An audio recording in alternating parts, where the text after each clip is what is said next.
Greetings, everybody, and welcome to another Anime Anticlimax. I'm SeptumSin. I am joined here by Kotobukijake, Hey. Embry Arts, Brittany Dodson, and Mo from Hey. Drunken Master Studios, which I was going to say Full Moon Madness, but it's close. Same difference anymore. And Roger from the Animazing Collection. All wonderful individuals doing their things. But I'm going to hand it to Mo while I take a nap over here. Because we just got filming for a long watch time.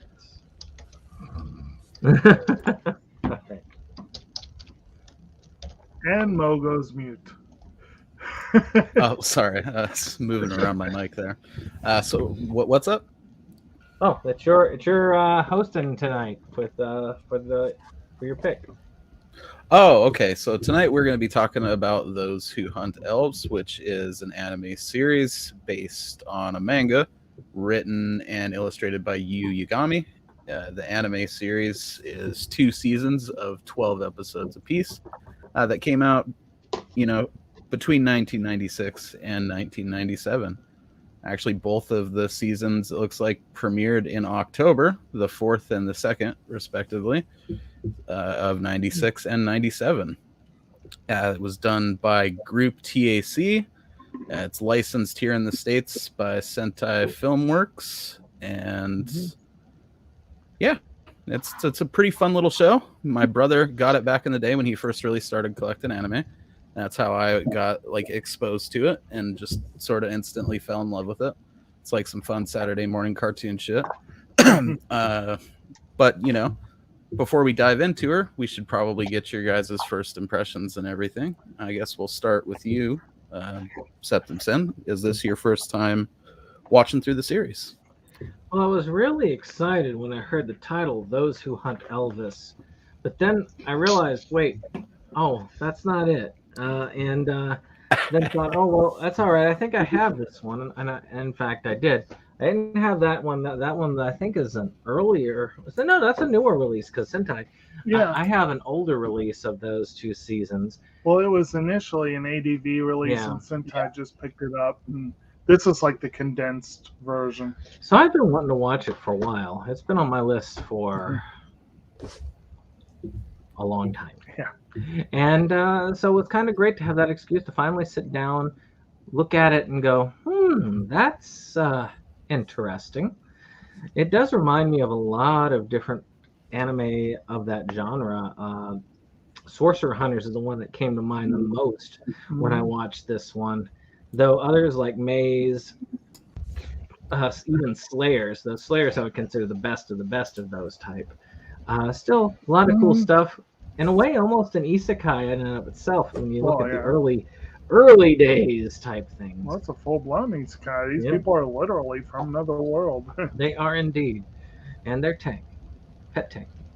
In any case, I remember when Brittany told me about it actually first and introduced me to it and said cat tank, and I was sold. That's why I had to actually get a hold of it. And I just never had time to watch it until now. So definitely glad I got to see it. What were your overall first impressions of it, after having completed it? Not bad. Not the best, not the worst, but still enjoyable just the same. I think it firmly plants itself as being fun, middle of the road crap, and that's very intentional. That's what it's trying to do, is just be shit you would watch late at night after a couple bong rips. What about you, Jake? Was this your first time watching the show? Yeah, I think your description is apt. It's sort of like the mid-90s equivalent of Gonna Be the Twin Tail. I mean, it's good solid fun, I got a little bit of a Slayers vibe myself. I'm less familiar with Sorcerer Hunters, although I have watched it through. But definitely that general time frame, the art style is definitely there. You can definitely see the influence of also, another isekai from that time would be Fushigi-Yugi, something along those lines. There's a little bit of that vibe to it. But in terms of the actual content, nah, it's a little different. I did enjoy it. I was actually a little let down that the cat tank wasn't funnier, although it had its moments. It did. And the basic, a lot of it really, honestly, they didn't go as far as they could have. I think they leaned fully into Junpei as the muscle-bound idiot, but Ritsuko is the weapons otaku. They could have gone much further with her. It's more like she's a schoolgirl who likes guns than, Yeah, I feel What like she they clearly is, yeah. underdeveloped her. yeah, she wasn't as. I was led to believe that she was crazy. Damn it. See, I respect that. On the one hand, the complete lack of character development is almost charming in its own way. Well, It's I'm like, not I don't talking have to so much- really. Well, yeah, I'm not talking that so much as like the idea of with a really absurd series, sometimes you really kind of lean hard into certain traits, True Uh, enough. they're, They're they're really, other than the Santa thing, they didn't really do much with her love of guns. Oh, yeah. right. The Santa episode was interesting, definitely. I think and one of the biggest things about the show that it both maybe hasn't aged as gracefully as it could have, but also is sort of like it's hard to say if it would work as a selling point or as a turnoff, is the whole stripping elves thing. They really actually have very little fan service in the show. Yeah. Which, if it was made today, this would be a very different show. Be very fan surfacey. Yeah, it'd probably be Heavy what you fan think service. it is on. Yeah, Yes. it'd be either heavy fan service or not. It was these interesting. days. Well, what about you there, Brittany? What did you think of this? Or Well, had you seen it before? I would assume I you have. had. I since you have. were- I got introduced to this back when I first had cable, because they had it on streaming for the cable sort of anime package. So I was introduced to it then, but I also was friends with one of the voice actresses, and through con meetings, and that is nice. Jessica Kalvuda, who is Celsia, and the first season only. So I've met Jessica through time, a couple of interactions and whatnot. We're friends on Facebook, but I don't remember it being as dated references as much in the dub as I did rewatching it. Oh wow, yeah, they'll that's- slap you like a wet fish. Yeah, Backstreet Boys I mean, tickets and yeah, there were so many dated references in this anime. It was kind of like watching, rewatching Aladdin and not getting some of those dated references that Robin Williams puts in. right. But I mean, it's still got its charm. It'd be different than it was today. Today, it'd be considered tame in some senses, but it'd also be considered too risque in other senses. And I think this is probably a later form of ADV's releases when they made this. They did release Sorcerer Hunters at the same time, so I felt Sorcerer Hunters was a little bit better out of the two. But I mean, this was always enjoyable. Cat Tank was something that would remind me of the series throughout the way. It is pretty classic. Yeah. What about you, Roger? Is this your first time checking out Those Who Hunt Elves? No, this is not the first encounter with Those Who Hunt Elves. I've watched it, watched it back in the old days with tapes, and then I found, back in the day, ADV only put out series titles, blood, guts, and gore. They did an experiment with Dragon Half, and they found that there was a huge base for people that wanted comedy, and this one really does fulfill that obligation. People love it. The idea of looking in the back of the block, what, stripping elves? Yeah, let's go ahead and rent this bad boy. It's a fun romp. You're not going to get any big storylines because it's episodic in nature, but it's one of those things you gotta watch and just keep on watching until you reach the end, which is kind of like cyclic or resets itself and goes to another season or another part. And it's doing the same exact thing. So yeah, I had a lot of fun watching it. Yeah, I want to throw one more thing out. Like in terms of this was, I don't think I said that, but I think y'all know this was my first time seeing it. But give me a great excuse to watch my copy. About time. I've had it for years. But one thing, as far as the voice actors, Brittany talked about the English voice actor for Telsia. But I like that the Japanese voice actress is Kotono Mitsuichi, who actually one of my introductions in anime was Excel Saga. So we have Excel. Yeah. We also Usagi Tsukino, Sailor Moon, Yeah. Boa Hancock. I mean, this person has some really intriguing credits to her name. And when I realized that Chelsea was Excel, I was just like, that's great. I mean, Jessica herself was Excel as well. Yeah? I mean, she was Excel. She's now Zoe Henge on Attack on Titan. She just started a new series that I'm actually enjoying recently with dubbing with Funimation. I don't recall why she left the season from season 1 to 2. She's only on season 1. They switched voice actresses in season 2. She may have left ADV at that time. I don't recall. I will say it is interesting when you listen to some of these.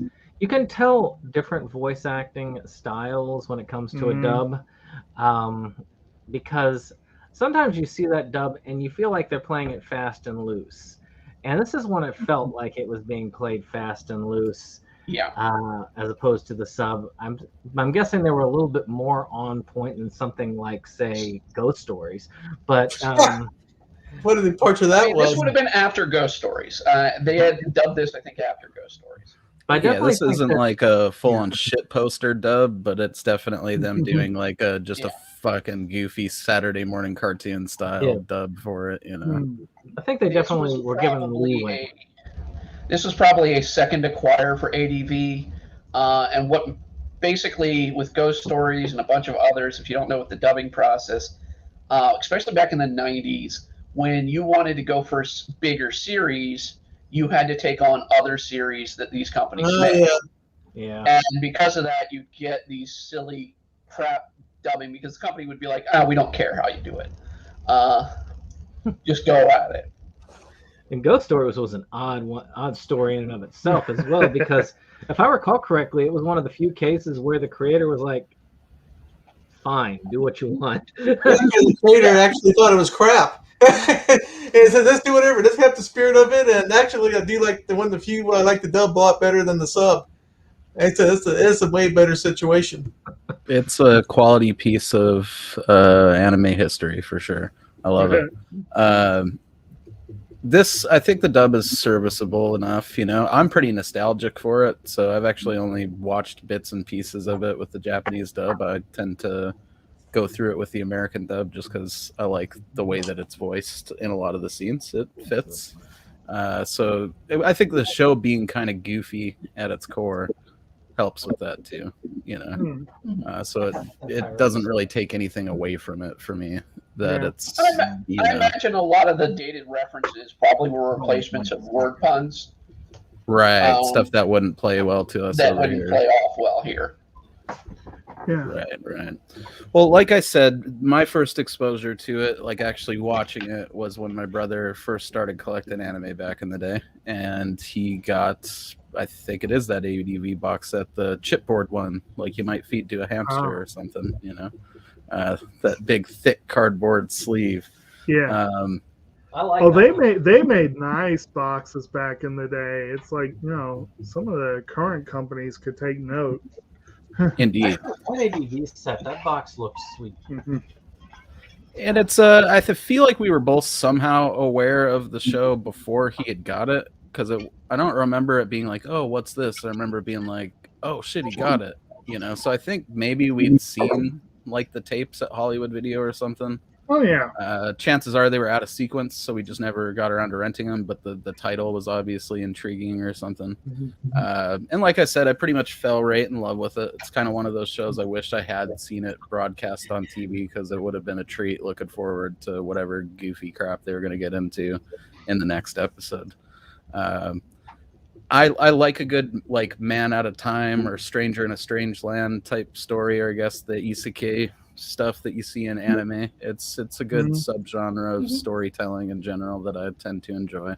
And this, I think, kind of does it decently well, but also sort of takes the piss with it a little bit, and that just makes it really fun. Plus, it's hard to not get behind the idea of them just roaming the lands, randomly stripping elves, and the cat tank is pretty fucking magnificent. So I guess, the best way to do it, because it is very episodic, the show. So we'll just kind of run down the main characters real quick, and then we'll do like highlights of each volume, and we'll talk about side characters as we get into it. But I guess the main like characters of the thing would really be the three, out of towners, if you will. You got Junpei, who's like this buff karate dude who likes curry and fighting and beautiful ladies. Yeah, that's about it. And never gets his curry that he wants. He never gets his curry. Never gets the curry. Never does. Comes close. But he's got a crush on one of our other out of towners, which is Eri, who's like this, famous actress in Japan. I think she's a Grammy award-winning actress, they keep saying. And that's kind of her main. Oscar. Oh no, that's what it said on the, or Oscar. There you go. My bad. Oscar, yeah. Oscar Wilde. You got her. The Grammys are for music, I think. Yeah. Probably about equally as relevant though in the grand scheme of things. Yeah, but she is an award-winning actress. And that is her really main talent that comes to play throughout the show. And Junpei, the only other thing he likes other than fighting and curry and just generally beautiful women, is Eri. So he's got a bit of a crush on her. And we got Ritsuko, who is... And fighting Chelsea. Oh, yeah. You can't forget that. But our other main out-of-towner is Ritsuko, who's, high school kid, super into, like, heavy weaponry. She has a tank. They don't really give you much explanation because who needs it, She just likes tanks and booby traps and firearms, and she's good at using them. And then the sort of catalyst to the whole story, the person who brings them all together in this strange world, is Mistress Celsia Marie Claire, who's, like, this elder elf of all the elves. And I think the way it goes is she was dealing with like this sorceress lady or whatever, and she cast this spell to get rid of him, but really what the spell was like this spell that summoned shit from our world into their world, and that's how all of our people ended up stuck in there. She screws the world. Not just them, but a tank as well. Yeah, also a tank. And so basically she's trying to send them back, and hijinks ensue. She gets distracted while she's casting the spell. It splits up into 5 pieces, and they just dash off across the world, and they've got to go collect these pieces off the bodies of elves that were somehow synced with Celsia while she was doing the spell to recombine the spell so that they can cast it and send them home. And that is essentially the gist of the basic plot. We also got our tank, who eventually becomes possessed by a cat, as we mentioned, named Mike. And we got little Peachy, who's a awesome little teddy bear that craps toilet paper. Yes. And we should mention that she doesn't just simply get distracted. Junpei doesn't know how to read a room, and sometimes doesn't know how to shut his mouth. And he keeps talking to this one of Chelsea's adjutants. He's like, well, this is being written on her skin, right? Shouldn't she be naked for this? And of course, Chelsea doesn't like hearing this, the peanut gallery saying that she ought to. And then finally she loses her temper in the middle of the spell. And yeah. Well, he screws it up both times. Both times, yes. He does. It's same thing too. Same thing, yes. Yep. He might have had a point, you know. I mean, really dislike. I guess we'll him. never know. I just disliked his character Hmm. because he went beyond being just a muscle-bound idiot. He was an asshole. Yeah. He was an asshole to most people except for the girl he liked, but otherwise he was basically an asshole who occasionally showed that he wasn't 100% asshole. He was like He respected you 90%. if you were a martial artist. Yeah, well, it was just a muscle-bound muscle artist that liked curry. Let him know that's all he wanted to do. But he also loved the whole. And strip elves. He's probably the one character that wanted to strip elves the most. What I don't get is they always seem to follow his lead, even though one of them clearly had him to where she could make him do whatever. But even she followed his lead the entire time because it was him who had the idea to strip the elves. I admit, I mean, without that, it probably wouldn't be what it is. But Those who strip elves wouldn't be here. I love Junpei, but that's because he's an asshole. You know, I'm a good fan of characters like that on occasion. And so some of the funniest stuff was shit happening to him because he was kind of an asshole, like the toilet paper episode. That's just endlessly funny for me. I never felt bad for him in any of the cases where he was being screwed. I kind of felt bad for him when his poo chart was getting up there in the red. Now, he did have a certain amount of seriousness about him when he got into really serious fights. With the elf martial artist, he suddenly becomes like a straight martial artist and can't wait to take her out. I don't care about anything else. He didn't care about going home. He didn't care. He just wanted to beat her up or lose or whatever. Well, he wanted the way of to the fist, man. The way of the finish fist. match. And that was a good example of where he had his moments. Like he wanted her to have a chance at fighting him on, at her best. And a lot of that was his pride as a martial artist, but there is an element of respecting others in that. So he had that potential. And there were a couple of times I felt bad for him, like where the whole sequence where they're all seeing the elements of their respective dreams and the chicken comes in, but he just doesn't get his curry. He's about to, too. That is so fucked up. I was bummed that chicken got hurt, too. Giant chicken. Yeah, but well, I think he does care about all of them. He's just a loud, obnoxious son of a bitch, I think the reason that they follow him is simply because if they were on their own to do it, it would take years. Like Junpei's way is the most direct way. Yeah, let's just do it now and figure it out later. Yeah, better or worse, he does have a habit of punching his way out of situations pretty, frequently. So I'd probably have followed his lead too. You can always bail on him later if he gets too troublesome.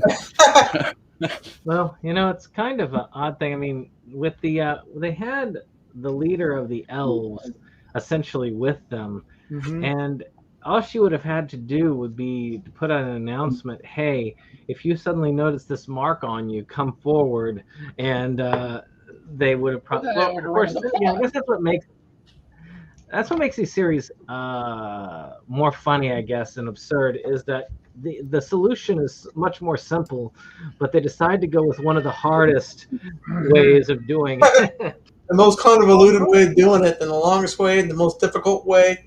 Yeah. Why go through the open door when you can go through the wall next to it? Yeah. Got that right. She also had a couple of things going on. First of all, she did not want at first to be associated with these people in any way, shape, or form. So she was trying to do it surreptitiously to help them along. Secretly. But then she got stuck as a dog and kind of had to push things along. It didn't work. Everybody knew who she was almost immediately. It didn't work. If everybody knew who she was immediately. When Junpei walked up, hello, Cece, then her loyal followers came by, how you doing? Right. Yeah, so it didn't work at all. I think it's. I mean, unfortunately, she gets stuck as an animal in both seasons or both parts. Yeah. Fortunate case of the pin the tail on the donkey syndrome. And I have to admit, this was one thing that, even though the series is mid-90s standards, it's not nearly the standards we're used to nowadays. And it probably wasn't top of the line even for then. But certain elements of the animation really stood out to me. And one of them was, I really loved the character animation for her, particularly as the panda. Like, just somehow the way they did her expressions and all that as the panda, I just found it hilarious. I think they got a budget increase for season 2. Because, I mean, it definitely seemed to be cleaner in season 2 than season 1. It did. Yeah, music gets more complex, too, in the second season, noticeably. Then they go back to, like, that simple synth riff later in the season, and it's like, wow, it's tugging on my heartstrings a little bit, that simple, like, 90s. So, yeah, you get the first 5 episodes or so to get people synced in, and later on, who cares about the budget? Just make sure you get the first 5 in there to get people to buy the series. What was little known is that she actually came back in Ranma 1/2 as the panda on the scroll that had to go on a date. Yeah, absolutely. I think the whole secrecy. My rewatch yet, so. I think the whole secrecy element with Celsia, like, they didn't explain it very well, but I kind of got the idea that it was that she sort of bungled the whole spell while trying to protect the world from this, like, crazy sorceress, and they didn't want people knowing that, like, the top elf was so clumsy and, like, emotionally prone to screwing things up. So, well, I mean, even so, they were looked as evil people going through town stripping elves. She didn't want to be associated with that group. I mean, she didn't want to be the evil person. After all, they're known as those who strip elves. Almost everybody knew about these people as time went on. Sure, she might have got them to cooperate more if she had, like, just shown up as herself and asked them to strip, but it's still gonna suck. So what do you guys think about Eri and Ritsuko? I guess Eri would be the most prominent one out of those two. Yeah, she's the con man of the group. She'll take your clothes, she'll take your money, she'll convince you that you're something you're not. She's basically the magician, in a way that she could change her appearance at will with some makeup. Basically the P.T. Barnum on wheels.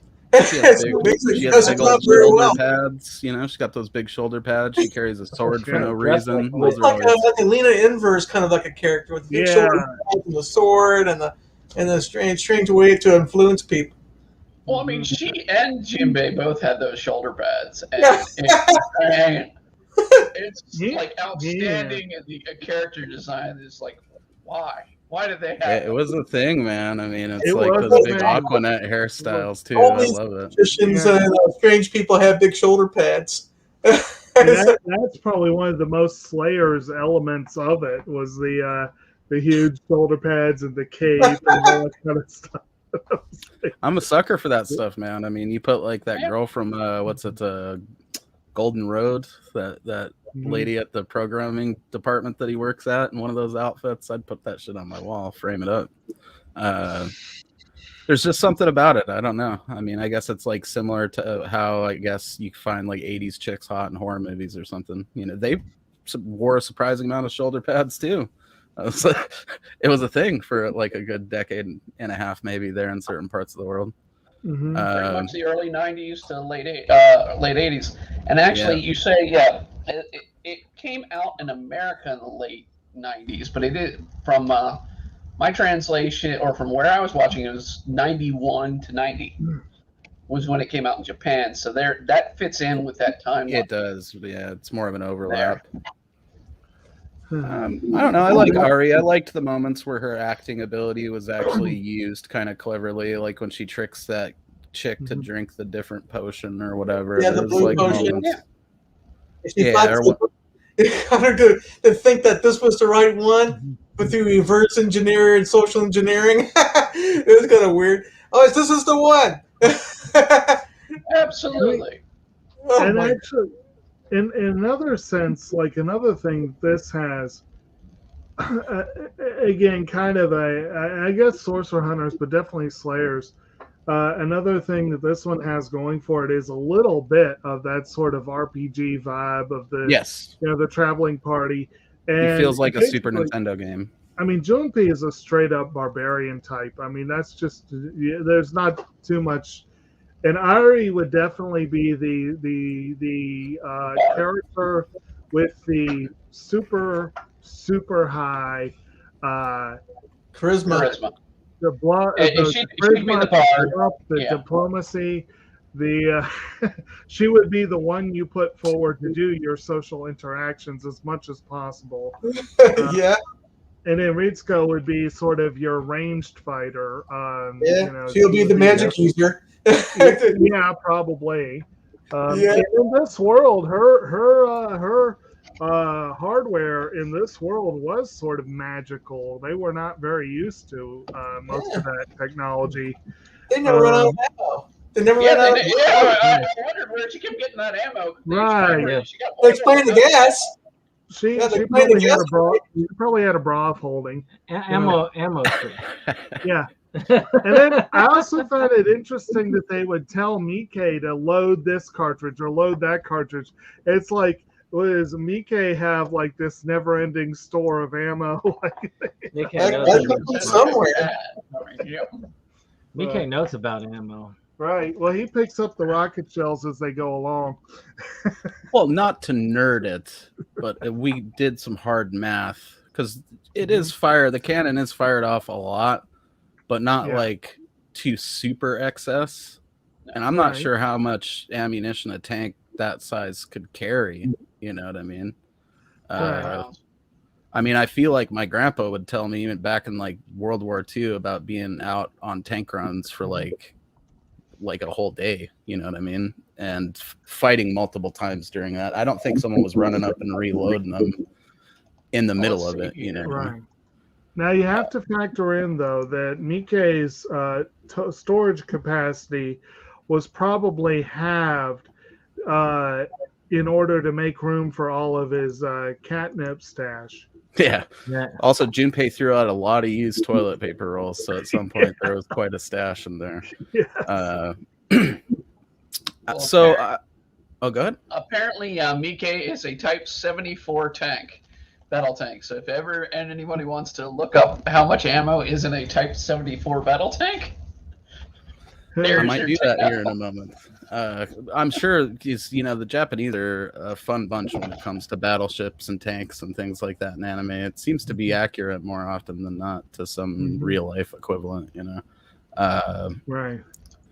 But, I would agree with you, Jake, for sure that Ritsuko definitely could have had more done with her. I think that Eri had quite a bit done with her throughout the show. We definitely did learn that she is about that acting life for real. Like, she's willing to do it just for the sake of doing it almost. Or encouraging other people to do it, like the episode where she has to infiltrate the school and all that. And, she's a good character, my favorite thing, though, is just carrying the sword for no reason. Like, it's just there so that it could look really cool in those transitions at the title screen. Never fought. Yeah, I don't think she ever physically hits anybody other than Junpei. Junpei, absolutely, every single second, and then the Ritsuko, absolutely, every episode, she just kind of hangs out. Well, Ritsuko had the pervert fan that she used on him again and again. I think a couple of them used it, but she definitely used it. And now one thing I will say is Junpei could have been more of a pervert type character, and that would have made him even more insufferable. Yeah. The fact that he kind of isn't, like I said, it's not so much that he is perving on all these elves, it's that that's the simplest way to do what they need to do, and he doesn't understand. He doesn't have the brain power to figure out. He gets so goddamn good at stripping them too as the show goes on. Like one of my favorite parts is when that girl runs up to try to assassinate him, and he just strips her mid judo flip, and she just lands on her ass in the middle of the street. Yeah, it's so good. Or he's just like rapid fire stripping whole crowds of elves. It's amazing. The dude perfected the technique for sure. But yeah, he does make a point several times through the show to basically imply that, look, I might like that after effect of this. So I enjoy oogling beautiful ladies, but I'd rather not do this. It's just a thing we have to do. Don't make a big deal out of it, And the comedic element of that has always carried me through the whole show. It is just funny. I don't know, especially the times where, like, when they're on trial in that one episode, and she grants them the ability to go look for more, marks, and then they're fixing to strip her right there. Like, you might not know, but this is kind of what we do. You gave us legal authority. Yeah. Well, the weird thing is, whenever you see the marks, especially in the first season, it's obvious, and it's never in a place that they would need to strip to get to in the They're first place. almost always like on their face, or obvious on the open. Yeah. I mean, they keep looking like it's going to be on their inner thigh or something, which I haven't seen any of them. Well, maybe in the second one, because there were over 1,000. I think there was one. I think there was one that was like on the inner leg, but it was lower down. Yeah. There was one on the heel. Yeah. The heel and the inner leg were the two most hidden for sure. Right. It's also, though, they make it super obvious whenever someone's supposed to be an elf, but not, because they just have their ears covered, and at some point they're gonna go springing out of there, and then we got to strip this girl too now. I did like the first episode as an introduction. I thought they did a great job of that, because they introduced them as, oh, look, these are the legendary warriors. Yeah. Save us. It's fully got a bit of a Final Fantasy nod, I feel like, with that whole idea of there being this group of the legendary warriors of old type thing going on there. What were you gonna say, Brandon? I mean, I was just gonna say, they even managed to hint at, okay, we can't let them know who we are. It's like, yeah, we're probably those heroes. It just was a hilarious way to open it. I gotta give them that. They did an excellent job with the first episode crafting. Oh yeah, and I mean, all the fish dudes is a treat. Very well. Yeah, I mean, that shit, I think, definitely lent to me liking the Arlong arc, I think, so much of One Piece with the fish dudes. It's I gotta give it credit, because this is before I think it would be before One Piece, so we see some really crafty looking fish people in the first episode. That's definitely I love the flounder. Yeah, with the weird fish thing. Flounder was weird. Yeah, but nothing beats the fish person from Slayers. Oh my god. Fish people just rule. They're terrifying. You should definitely check out the movie Dagon if you guys haven't seen that at some point. It's a good one. I own a Vestron copy. Yeah, I gotta get that. It's from I think it's Brian Usna or whatever. It's the same camp of people that did Reanimator and all that. Oh my god. Just something. I mean, even the fish dudes and fucking Pirates of the Caribbean, I really liked. What's it, Davy Jones or whatever? Jones, man. Yeah. There you That's go. there it is. Look at that beauty. Solid one. H.P. Lovecraft, if you're a fan of that stuff, check it out. But yeah, first episode's great with the fish guys. It is kind of I love how it just throws you right into the stuff. I'm a big fan of shows like that. I mean, a lot of character development or backstory is cool. But for something like this that just kind of does really, I just get a Saturday morning cartoon vibe out of it. But for teenagers, Yeah. And they don't really take the time to explain a bunch of junk to you. It's just them fighting fishmen, and there's this wind priestess chick that had prophesized them coming or whatever. And I think this is the first time that we get to see Aerie disguise herself as someone. Yep. Mm-hmm. I think it's her more elaborate disguise too, because most of the She's an seasons elf. she just kind of just goes a little bit here, but I mean she really just looks like the other character. Yeah. It's some ninja shit almost or something. She used it was a special power in this episode, and then later she just put on some wax ears or something. I don't know. And then pretty much after that, I mean, it moves through almost stages of a video game when you really look and think back on the episode lists. You know, I don't even remember if they got a spell mark off of that girl. I think it wasn't until the next episode that they get their first one, and that's what traps Celsia in dog form. Yeah. Yeah, she got nailed with a tattoo, and now she couldn't revert back to an elf. Quite unfortunate. Which is a shame. She's cute. Junpei was onto something with that. They drew her a lot better in the second season too, and then they just keep her around long enough for her to have like some G-rated fan service on the beach, and then they turn her into a panda, and I'm fine with it because it's good comedy, you know. I noticed that she was in human form for the beach episode. I mean, obviously. Well, that'd be very interesting with the panda form. Dude, if I was heading this shit and someone wrote it otherwise, they'd be fired on the spot. What are you doing?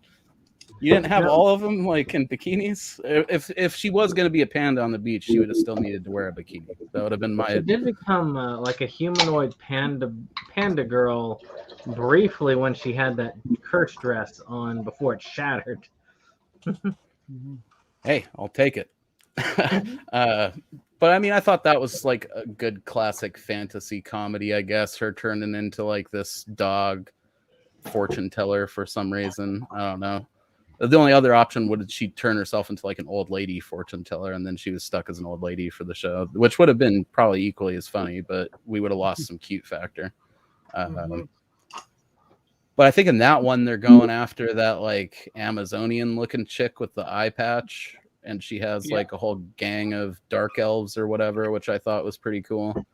And her and Junpei have that whole like way of the fist battle with like lots of really fast-paced grass, and you know, like a samurai movie, how they have the grass just going. It's good times, you know. I like it. It reminds me a lot of Street Fighter, which I think, or like something like a Virtua Fighter vibe, and that's Junpei's whole thing when you really look at him. I wouldn't be surprised if he's not modeled after like Akira, I think his name is, from Virtua Fighter a little bit. He definitely looks like he could be straight out of a Street Fighter or Double Dragon or one of the, you know, Streets of Rage, some type of beat 'em up shit. Exactly. Definitely. He's that generic. You can fit him in anywhere. So he'll be just at home. Oh, dude, you know, like if I was animating him and clearly drawing from those references, I'd have probably animated the static like bobbing stance for when he's not fighting, like how you see in video games, you know. Copy the opening of Street Fighter. You mean where he kind of just bobs when he's just standing around? Yeah. I really like that episode, you know, mainly because it brings Celsia on to the team. I'm always a fan of those earlier episodes or later ones in anime where they add like a new party member, you know, and it works well with that. And then it also gives Junpei his first episode that's like his episode, kind of, you know. What's that? It's like almost one of the curveballs that they threw at me was when they actually made the elf priestess who was the kind of assistant to Celsia, I think it was, and brought her in. I thought she was going to be a long-lasting bad guy, but after one episode, she was basically on their side, which was kind of cool. Yeah. She also has a rad airship that looks like a red swordfish killer whale. And then, of course, like I said, you got Celsi's other two adjutants who always seem to travel with Annette, and they're interesting. I like those dudes. I like when they're arguing. Or are you talking about Annette's to like? Well, they start out as Celsius, and they go over. Yeah, and then they go to her. I love that part where they're arguing or whether they got it at like Pottery Barn or whatever, that like statue that's out there in the middle of that field or whatever you call that. And they all have to ask, what the hell's a Pottery Barn? Oh, that was the part where shit was just randomly appering from the other. Yeah, and they were not sure. Wait, was that there? Yeah, because you find out later on that the spell, and it could have been when she cast it the second time, where things started getting much worse because they find out that the worlds are merging. And the world to merging is for them to be sent back. And yet there was no reference to that at all in season 2. No. No, second season 2 though, they're pretty much realized they're in there for the long haul from the beginning, kind of, because even before they get told that there's like 1,000 plus of these spell fragments, like you could fully see it explode into like what feels like a million pieces after the first time at the end. So you're in a full-on Inuyasha situation afterwards, where it's like we're either here for 12 episodes or a couple hundred, and this show's not getting more than 12 more. Well, they could have one. They could have. I think one more season would have been about what I would have wanted of it, max. You know, I don't know if I would have wanted to see it go on. They looked like they were toying with the idea of giving them a loophole, and we'll get to the whole part with the fucking baby at the end eventually. But they could have found a way to creatively end it, like in a couple of major events in the third season, and called it a day. But after that, we get that episode where they make that elf chick big. There's this lady, I forget how to pronounce this. I don't even remember if I remember it being said, but D-Hall? I don't know. She's like this elf lady protecting this town against this gang of skeletons, which is a cool gang name. You know, I was really bummed out at first when I found out that they were actual skeletons. I was hoping it was like a Daggers situation where it was just a group of thugs that decided like skeletons are badass, so that's what we're going to call our gang. But it's actually actual skeletons, and for some reason people think Junpei is one of this gang because he has this sweet skeleton shirt. Flaming Skull. You mean the Flaming Skull T-shirt? Yeah. Nobody would wear a skull T-shirt. I mean, really. Well, a lot of times in anime, people are lacking common sense en masse. Yeah. So that seems to go. I mean, shoot, the whole premise shows lacking of common sense, because even those who should have it don't come upon the simple solution. They're all like, "Oh, stripping must be the only way to do it." Yep. Maybe not the only way, but the funnest. It's a good episode, though. We get that whole bit where, Eri kind of comes to save the day. I guess she, tricks the lady into drinking the wrong potion or whatever. She grows big, steps on the other potion, which we were told was some type of holy water, I think, at first, but then it turns out what's the 50,000 megaton magic spell? Yeah, it's basically nitroglycerin. Just blows her ass up. Not permanently, thankfully, because she was integral, I think, later on in their whole trial, and it was funny to see her looking in the window. So, had she died, we wouldn't have got the pleasure of witnessing that. And did she have a spell fragment on her? I don't remember. No. I think that was another one where they're riding off like, damn, no fragment this time. That's what the whole reason to making her big was to inspect her, and she didn't have anything on her. In season 1, they get the first one in the second episode, and I think they don't get another one for a good while, actually, in the first season. Was it the first season that had the girl with the magic armor? Yeah. Yes. No. That was I don't. She's not in the first season. The girl with the magic armor, or she's in the second volume of the first season. My bad. I got them listed by volume here, so apologies. That one was like my least favorite episode of the show. Honestly, the girl with the magic armor. Maybe that is one area where the dub really works against it. But fuck, I hate that chick. I rather enjoyed that one because it reminded me of Detonator Ogun. She transforms with the armor on. This is Detonator Ogun. She even had 2 blades.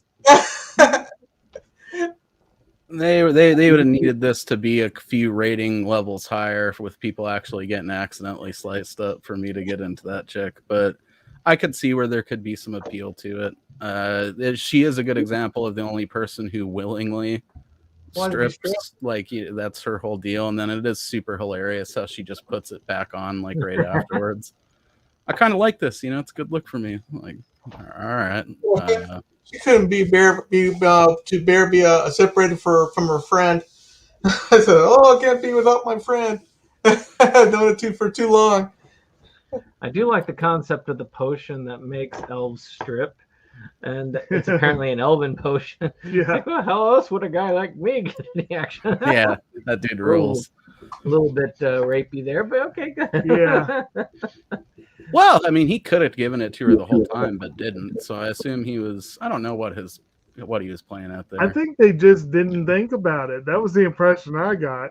Yeah, which is it's kinda just like- there to be there. Well, I mean, he was his the grandfather of the granddaughter. So maybe you also didn't want to see his granddaughter naked. True. I mean, I'll give it a little credit to that end. Yeah, that does make some sense. I don't know. I'm not sure that old man was all there though. Well, if Celsia wasn't in dog form, he had another prime opportunity right there. I'm sure he could have convinced her to drink it somehow. One that we're skipping over, though, here that's pretty important is the one where, Ritsuko's tank runs out of gas.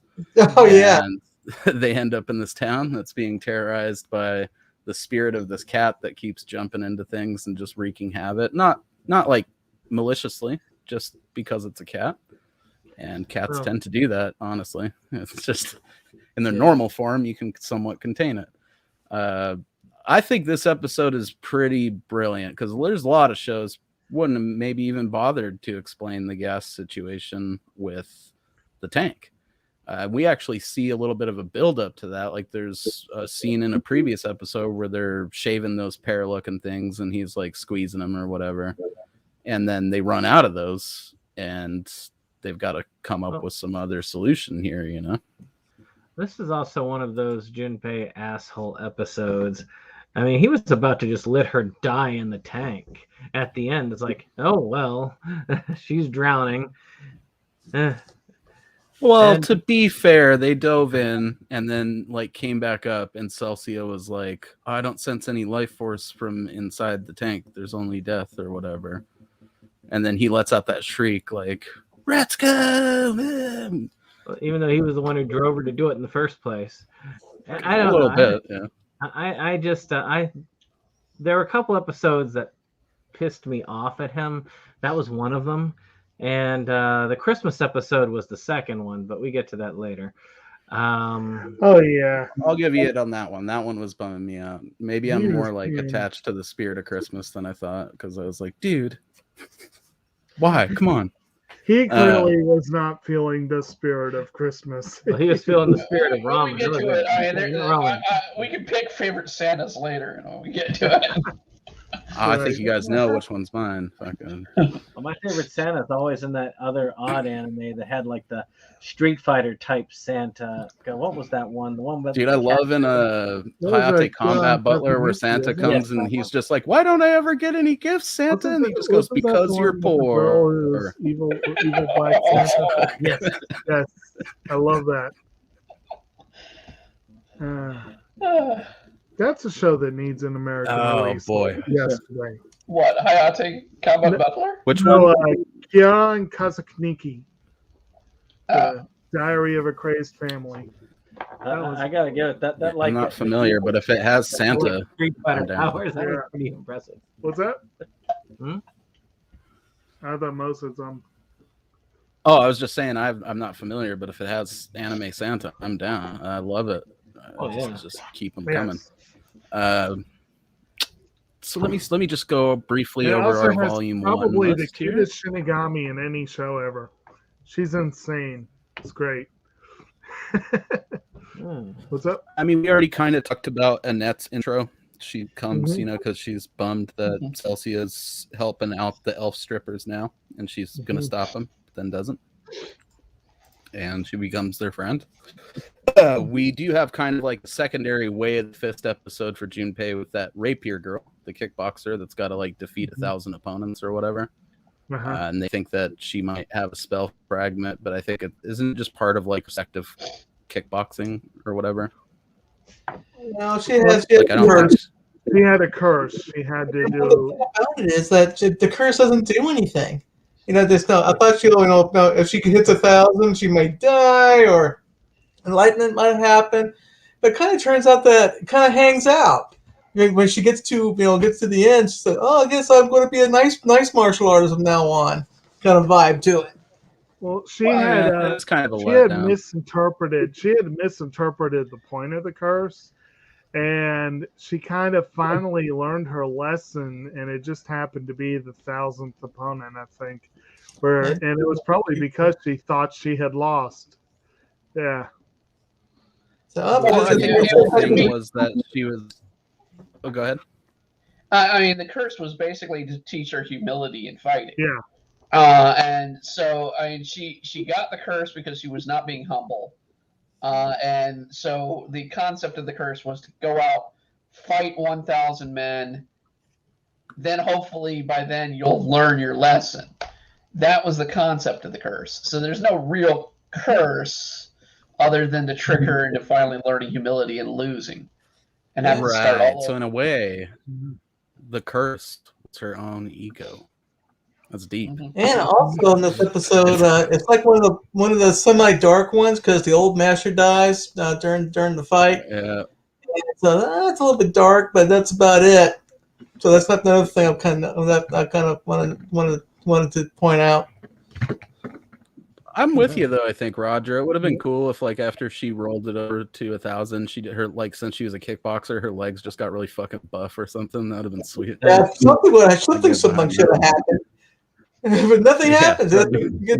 Super buff, yes. Oh, so like how they animate, and what is it, like Street Fighter Turbo or whatever it is? Like some of the characters, like that sort of freakishly huge legs. Yeah, dude. Like she's got like a small little frame on top, but then just Sagat legs on the bottom. Yeah. That'd be fucking awesome. So after that, we get the first episode in volume 2 is them like camping at that haunted mansion, and then they have that rad party with those little elven flower people. That was a good one. Mandragora, mandrake plant things. Mandrakes. Yeah. That was kind of an odd episode. You know, this kind of supposed to be halfway scary, but it was kind of halfway funny at the same time. So I had a little bit of fun watching this thing. I did actually kind of reverse it a couple of times and watched this part over and over again. So it was a pretty good episode. Decided to use a party as the way to get him out. Right.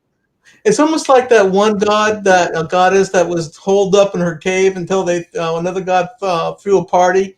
And she opened it up, and they all grabbed her out of the cave, kind of thing.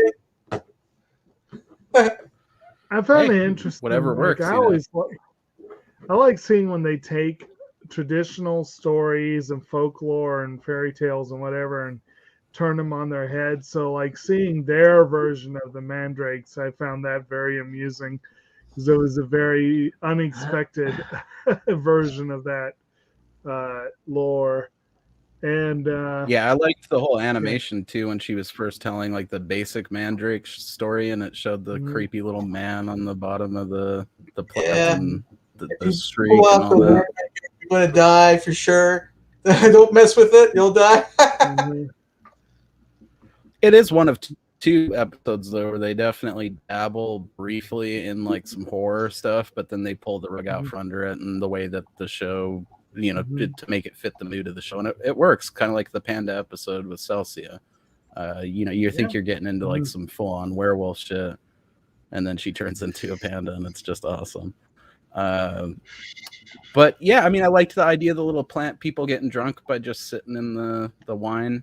You know, they just got them all plastered.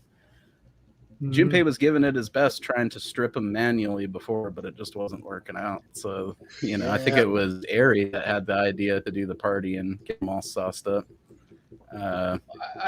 This was the episode that I think I commented in our messages back and forth. I was like, they've already dealt with ghosts, and they're freaking out about ghosts in this episode, like hilariously amount. Right. And it's like, I mean, you have a tank that's possessed. Right. And you're freaking out about ghosts. That's a cat ghost. It's a cute thing. Right. And that's one of the common themes, I think, in anime is completely random fears, completely random ideas of like the things that set you off. Like again, I keep coming back to Slayers, but I remember one of the fun things in Slayers is that some of the characters have entirely inexplicable and incongruous fears, so much so that that's actually in the game. Hey Yeah, now, hey now, I hey now. love it. Yeah. There's good reason why Lena fears her sister. Okay. Oh no doubt about that. But isn't she also? Is it slugs that she's definitely afraid of? Yeah, she hates slugs. Yeah, that's a little weirder. Her sister, I don't hate them or fear them, but I just don't want them on me. Go about your way. Right. Man, yesterday I had to reach down into a well that was full of slugs. I was more concerned about the possible black widows, but there were a lot of slugs. So I just saw Society again, so I'm going to be thinking about the rich people harvesting the slugs out of their garden for a while now. But yeah, I mean, I don't know. It's a fun episode. After that, we go into another ghost-related one where they've got and I think actually that Flower People one, they did get a spell fragment off of the girl. Yes, they did. So that might have been. Although quite possibly one of the most frightening concepts floated in the entire show, just before Brittany put her little message out about the ghosts, was when I put this little screen capture where the old man whose granddaughter had the possessed armor, he was like trying to talk to them about his dreams. There were 12 sumo wrestlers and 19 pandas doing the hokey pokey. I was sitting there going, what the hell is that man dream about? Well, he's got some very interesting dreams, and don't knock them until you try them. Yeah, you never know. Could be a good time. Imagine there's a Musk involved in that situation. You'd not soon forget. That's yeah, that is true. But anyways, after that is where they do the whole, they almost get cremated episode where they have to, strip the ghost girl or whatever to try to get her mark. And so the best way to do it apparently is for good. No, I was just gonna say, was it me or did they stay in that cremation scene way too long? That's about very. They drug it out. It felt like they were. Quite a while. Yeah, it felt like they were almost trolling. Be a slow burn, right? Yeah. At least I would think. I don't know. I'm not sure how they do that. It's maybe you might want it to so that it burns everything good. I don't know. I don't know what the average time for incinerating a corpse is. Sadly, I think it's about a day. And it takes a bit. I think it's 8 hours because I only know this from watching some ghost things where they've talk about the crematoriums and whatnot, and it's like, ugh. Yeah, you gotta slow cook. We're slow cooked meat. Slow cooked. We don't. You burn it quick, it's just gonna char. You know what I mean? Well, I imagine though now they probably got. That's kind of cool. Yeah. But yeah, I mean that's the whole gimmick of the episode is they leave their bodies, all of them, leaving no one behind, astral project or whatever, to go after this ghost girl. And there is a pretty hilarious scene where Junpei is chasing her through the city or whatever, and she tells him that she's a lesbian, and it's good times. Probably one of those things definitely would get flack today because there's the whole conversation afterwards. We're like, oh, that's the oldest trick of the book. If you came at me, I'd tell you I was gay too. It's, I don't know. I think it's hilarious, but yeah, definitely. I feel like I just read an article the other day about the faculty where people were bummed that has the whole false lesbian storyline in it too, because it's gay erasure or whatever, which I suppose I could see the point on that. We don't know that she wasn't a gay ghost. It never really comes back up again, but it effectively warded off Junpei, so credit where it's due, But after that, they kind of come up with different ways to try to get a hold of her. And long story short, she ends up not having a mark, but their bodies, because they're found dead by the manager of the hotel. taken to the church to be cremated, which I hope that churches were doing most of that, because that's grim. Except for Celsia, where they just buried her in the backyard. Yeah. Yeah, because she Because was she in was a dog dog. form or whatever. So. They had said that they mostly cremate all of their people except for like pets, obviously, but so Yeah, of course they really wanted it's to. I agree, man. It's got its funny moments in it, Water. especially like. Go ahead. Sorry. I was just saying, she was out to kill those people. She did want them dead. She knew what was going on. She was like, y'all gonna die. Yeah, she was pretty sinister actually. And I loved especially when she starts slipping out of her nun gimmick and is like cursing and stuff. And then when she gets stripped and that dude like dives in the way, or that part where she's like, "I'm about to kick some elf hunter ass," and she pulls out that staff with like the Star of David, and that guy's like, "I didn't know you were Jewish." It's just there's so much stuff about that whole sequence of the episode that I really like. It almost like pushed the goof limit a little bit with their bodies getting taken and then him becoming all the lawn furniture, the poolside furniture to try to get it back. And it's like, I don't know. This feels like they're not really even trying here. I mean, he turned into a pool noodle at one point, I think, which normally I would be a fan of if there was like some rhyme or reason to it, but there just wasn't. Good payoff though, stripping nuns. Nobody's safe in this shit here. And then I kind of after that we get, I don't know how you guys feel about it, but it's another sort of a stinker of an episode in my mind, and that's where Aerie is helping the girl learn how to dance or whatever, so she can go. Yeah, that one bummed me out. Like what? It had some sweet elements, but yeah, it wasn't that great. I like it how should have they been like a decided side element in a better episode, not an episode of its own. What were you gonna say, I Brittany? thought it was an interesting side plot for like a side episode, and of course addressing the fact that they were strapped for cash because she couldn't tap into her elf princess money anymore. So that kind of led into it as time went on. I always wondered where they were getting Those their parts were cash good, from. where she's like working at Elf Burger or whatever. Yeah.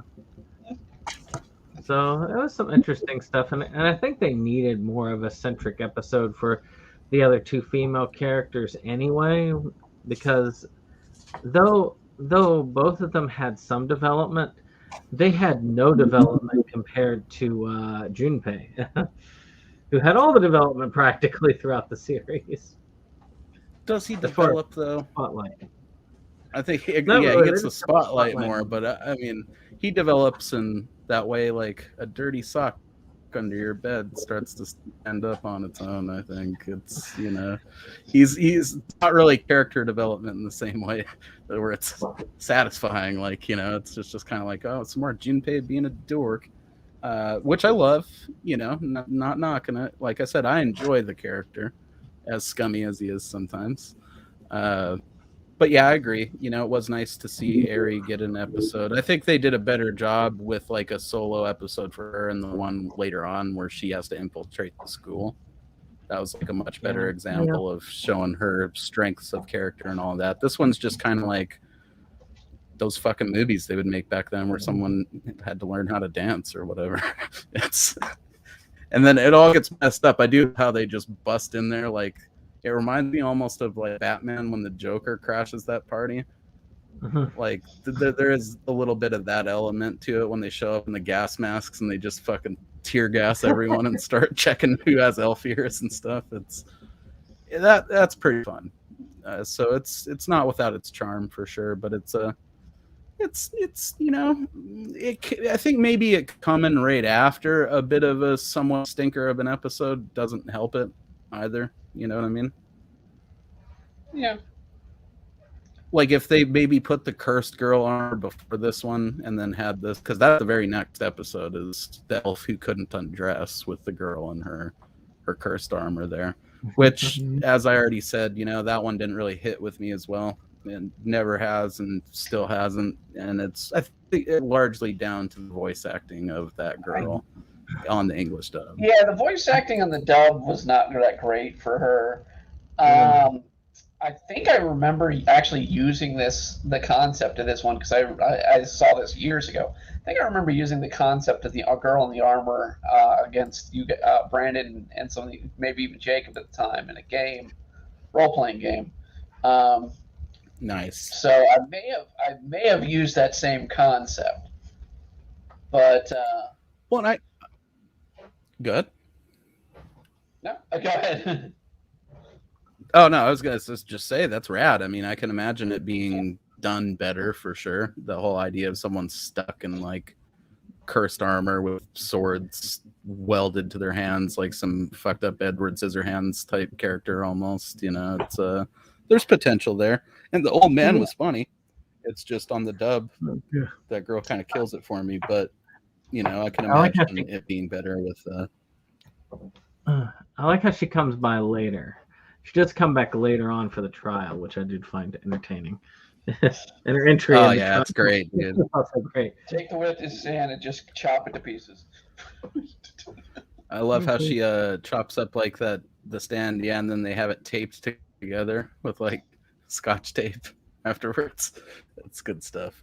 It's the little things, you know, that made me happy. Yeah, the fine episode, I guess, concept wise, but you know, my experience with the dub, these three were like, bit of a slog, you know. And then right after that is where you get, you know, Tomorrow's captured and Yet Those Who Still Hunt Elves, which is the whole build up to them getting captured, because now they haven't been sanctioned in doing any of this at this point. They've just been going around stripping elves willy-nilly, and Celsi has been helping them kind of on the down low. And so the actual, I guess, like committee of elves have taken notice of this, and they're like, this can't happen. So they send this dude, the judge, who I think we saw kind of following them in a couple episodes prior, but he didn't really make himself known. A little bit, sort of in the background, following. He was a pretty cool and character. He said he was good voice too. Mm-hmm. Who was that actor? I forget. So I do find that they kind of cheapened him a little bit at the end, because his motivations kind of, I don't know, they felt like they were better at the beginning, but then when I was like, I just wanted to sell all that Earth stuff for cash. It's like, huh? In the Japanese, he is voiced by Fumihiko Tatsuki. Okay, he had they changed seasons. So it was the guy who did the M. Bison in Street Fighter 2. For the first season. Yeah, he's a recognizable voice to me from something. The second season, it was, gosh, I don't even recognize any of this guy's characters, to be honest. I feel like, I forget the dude's name, but old Vash the Stampede, I feel like, was a random voice throughout several episodes of the show. I could be mistaken, but I thought that I had recognized Vash in a couple of not main characters, but just I feel like because that's who I'm not real good with the voice actors. Well, he's the Black Power Ranger. That's the most notable thing for him. He was Adam, the Black Power Ranger. But no, he's also Ichigo in Bleach and a couple other major roles. That's why he's kind of a bigger voice name. Is that really like the original Black Power Ranger? Is that dude?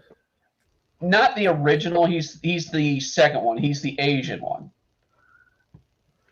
The original was African American for I forget that dude's unknown reasons. It's really great. They went with the Black Ranger to be the black guy. The second season you had Adam, who was Johnny Young Bosch, who's still a major role player in a lot of series. I think his biggest role currently is Sabo in One Piece. I know him, like, definitely the voice in anime. In terms of Power Rangers, I kind of fell off after that original like run of episodes, but I'm gonna have to give that a look. I'd like to see him do. It'd be cool to hear maybe Vash a little bit in the Power Ranger. I'm sure it has to happen. Several because he does like that same voice a lot, you know. several of Good. these characters do have significant One Piece roles. Fumihiko Tatsuki apparently is Don Krieg and a couple others, but the guy that played the wolf in season 2, Yuichi Nagashima, is he's also known as Cho. Yeah, he's the voice of Brook, so that's kind of cool there. Fun character. Yeah, it is neat that there's like a parallel to that or whatever. If you ever see that actor in real life, I saw a picture of him, or actually a video of him recently. Yeah. He looks like if Brooke was alive. That nerdy, sort of skinny guy. So he's an interesting personality. He was. There's a lot to talk about him, but I'm gonna, since that's not this series, let's get back to the series. Right. Well, basically, the judge comes into it and he sets up this situation where there's like these two girls that both have marks on them that he like imports into this town to get them there so that they can end up nabbing them. And then we go into like a whole courtroom drama sequence of the show where they're having all these people that they've stripped and terrorized come in and say their piece about it. And basically, this is also over the course of these 2 episodes where Eri starts realizing that stuff is like disappearing or appearing in the elf world. Like a mountain, I think, is the main thing that gets spirited in there. Mount Fuji's appearing in the background, and as she points out in court, there's a cuckoo clock in there, and the big thing that breaks the court up is she literally asks, "What is that?" and asks for them to, explain what it is. And everybody's like, "What? I don't know what the hell that is." I love that guy's attempt to explain. It's like, well, it's clearly, it's just good stuff. And then I especially love when the little chicken pops out of it and scares all of them. Again, it's the simple things, Right. But yeah, pretty much, they have to stand trial for this, and they end up basically convincing them that because there's only one more piece of the spell left, they should give them like legal sanction to just go do it and get it done with. I mean, it's they don't necessarily convince her of that, but they kind of say their piece, and the judge herself, once this new evidence of like that the worlds are probably going to come together and cancel each other out is revealed, she's down to just let them go about their business and try to finish this. Like she literally court orders them to get the hell out. Unfortunately, she has a spell fragment. Get off. She does. Fortunately, she doesn't have to strip for them to get it. Almost, she comes close, but they're able to, grab that spell fragment. And then we find ourselves back where we began this quest, and that's with them trying to cast this spell.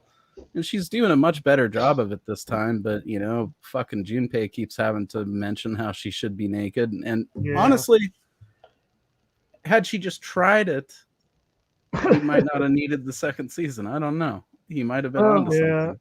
I mean, there's also like she does it. That's when she has a misunderstanding. Like she feels like he's kind of confessing to her, and then she then confesses that she has feelings for him. I still don't get that, but as she's confessing it, he's like, "What?" And again, it's messed up. I think it's purely just a animalistic sort of young people attraction thing, because Junpei says at one point too, like, man, when she was an elf, I wanted her to jump my bones, but now that she's a dog, I'm pretty sure she'd just bury him. It's the trope of hate romance. Where you hate somebody enough to fall in love with them. We can't stand each other, and therefore, which actually, interestingly enough, our young Ritsuko, her voice actress, Yuko Miyamura, is probably best known for one of those romances, as she voices Asuka Langley Soryu in Evangelion. Well, that depends on which Ava you're watching now. If you're watching the movies, that doesn't happen. Yeah. If you're watching the 1.0 to 4.0, I have to use air quotes because it's not titled 4.0. that doesn't happen. Asuka does not fall in love with Shinji. I only saw part 2 so far, and to me, it did not seem to deviate much from the show. But I've not seen 3 and that. 4 definitely. Yeah, Well, I know end of they two, do. End of 2 deviated, and Okay. then 3 and 4 are completely new territory. I'll get to Yeah, it when check it them out comes out physically. on there. But yeah, you're going to come out of Eva being like, you either love it, hate it, or Right. just be like, that's it. That's how it ends. I'm also intrigued that this voice actress, one of her live action credits, is she was one of the girls in the training video for Battle Royale, which actually Nice. I see Ritsuko doing that sort of thing. Okay, so I know exactly who she is. If she was in the training video in Battle Royale, she was the cutesy model idol going on about. Right. You're going to kill people. Blah, blah, blah. And incidentally, Airi in the original Japanese, Michie Tomizawa, is Sailor Mars. So we have 2 of the Sailor Scouts in the main cast. We could dress Junpei up as one. I'm pretty sure. Actually, I'll go. If he is Tuxedo Mask, that would be. Look it up. I don't think so. He may have been a villain, but I don't think that. Knowing the voice, the 2 voices, I don't think so, because Tuxedo Mask in Japanese was very subtle and quiet. Right. And gentlemanly, well, Junpei is anything but that. It's like having a bull in a china shop, kind of. So, yeah. So, do you have any thoughts on this courtroom drama, Roger, before we move into the final stretch here? Not really. It's just like it's the final episode, so we can transition to the second season. If nothing really happened to it, we just find the final piece. That's about it. Yeah, no, I mean they introduce, like Jake pointed out, a really cool idea that these worlds are going to merge and end, and then in the second one, because I think of the scope of it, we lose focus on that. Yeah, it had so much scope that it was forgotten about in the second season. Yeah, pretty much. I don't know. I always like a courtroom drama, or like just these sort of recap episodes a little bit, where you get to see people that you haven't seen for a bit in the show come back for a minute and stuff. It could be fun. Yeah. Yeah, I'm glad they didn't make it like a 2-parter. They had like an episode that led into it, so that worked out real good. And then, the show takes a pretty noticeable step up in certain elements of quality. The animation gets better. We get a new opening sequence for the second season, I believe. A better one, in my opinion. Yeah, it's a banger. We get way better, cool transition scenes too. They don't look like they were made on like a Windows 95 computer. They look like nice animated, title screens and transition scenes in the beginning or in the middle portions, and the music gets more complex, which, in terms of music up to this point, it was like 2 songs basically, or like 2 versions of the same sort of song. They did a really good job of doing like that simple synth line version of it that just dripped to like the late 80s, early 90s anime vibes or video game vibes.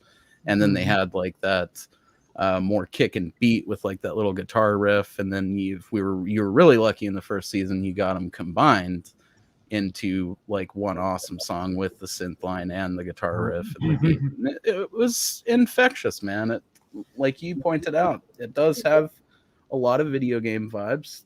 I get hardcore Super Nintendo like aura from this show. It very easily could have been made into a fun Super Nintendo like spoof RPG and been a lot of fun.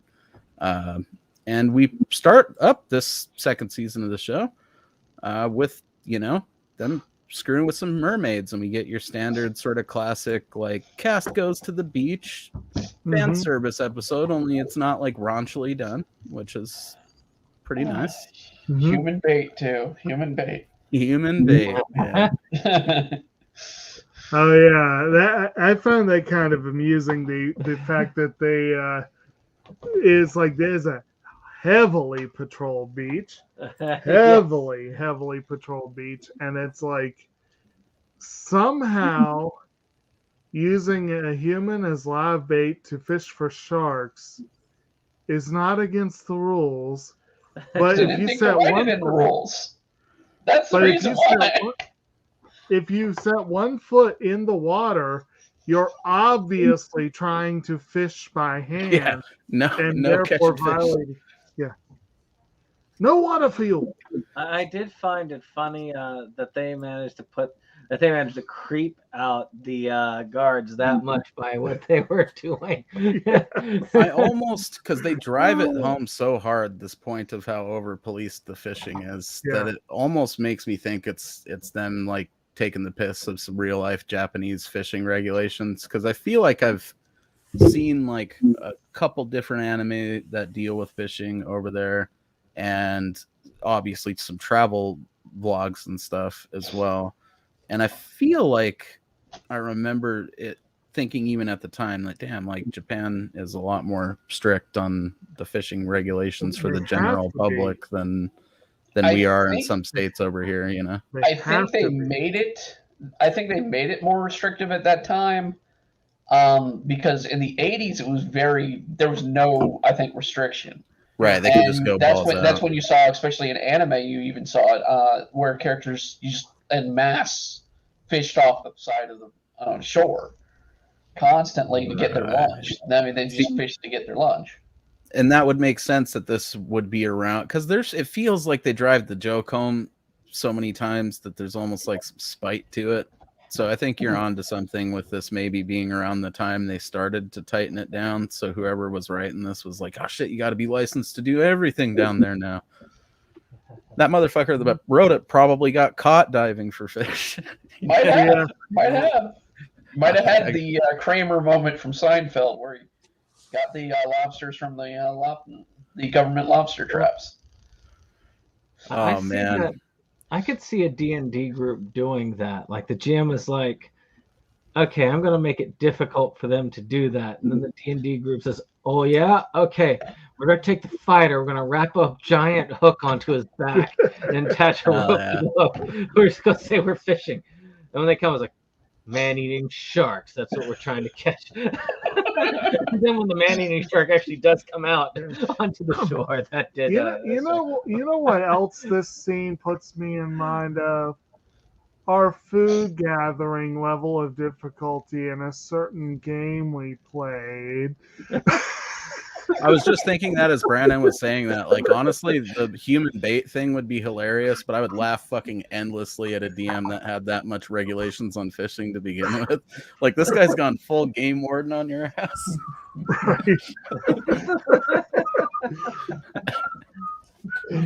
Oh shit, this exists? I'm so I have extensive rules, which is what Jacob's going on about food gathering.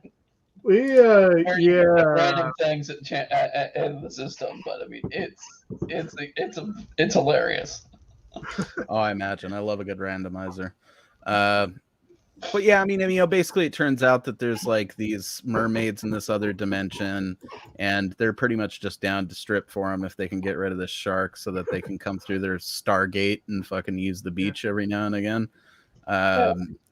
And that's essentially how it goes. What makes it glorious with the human bait thing is that it works.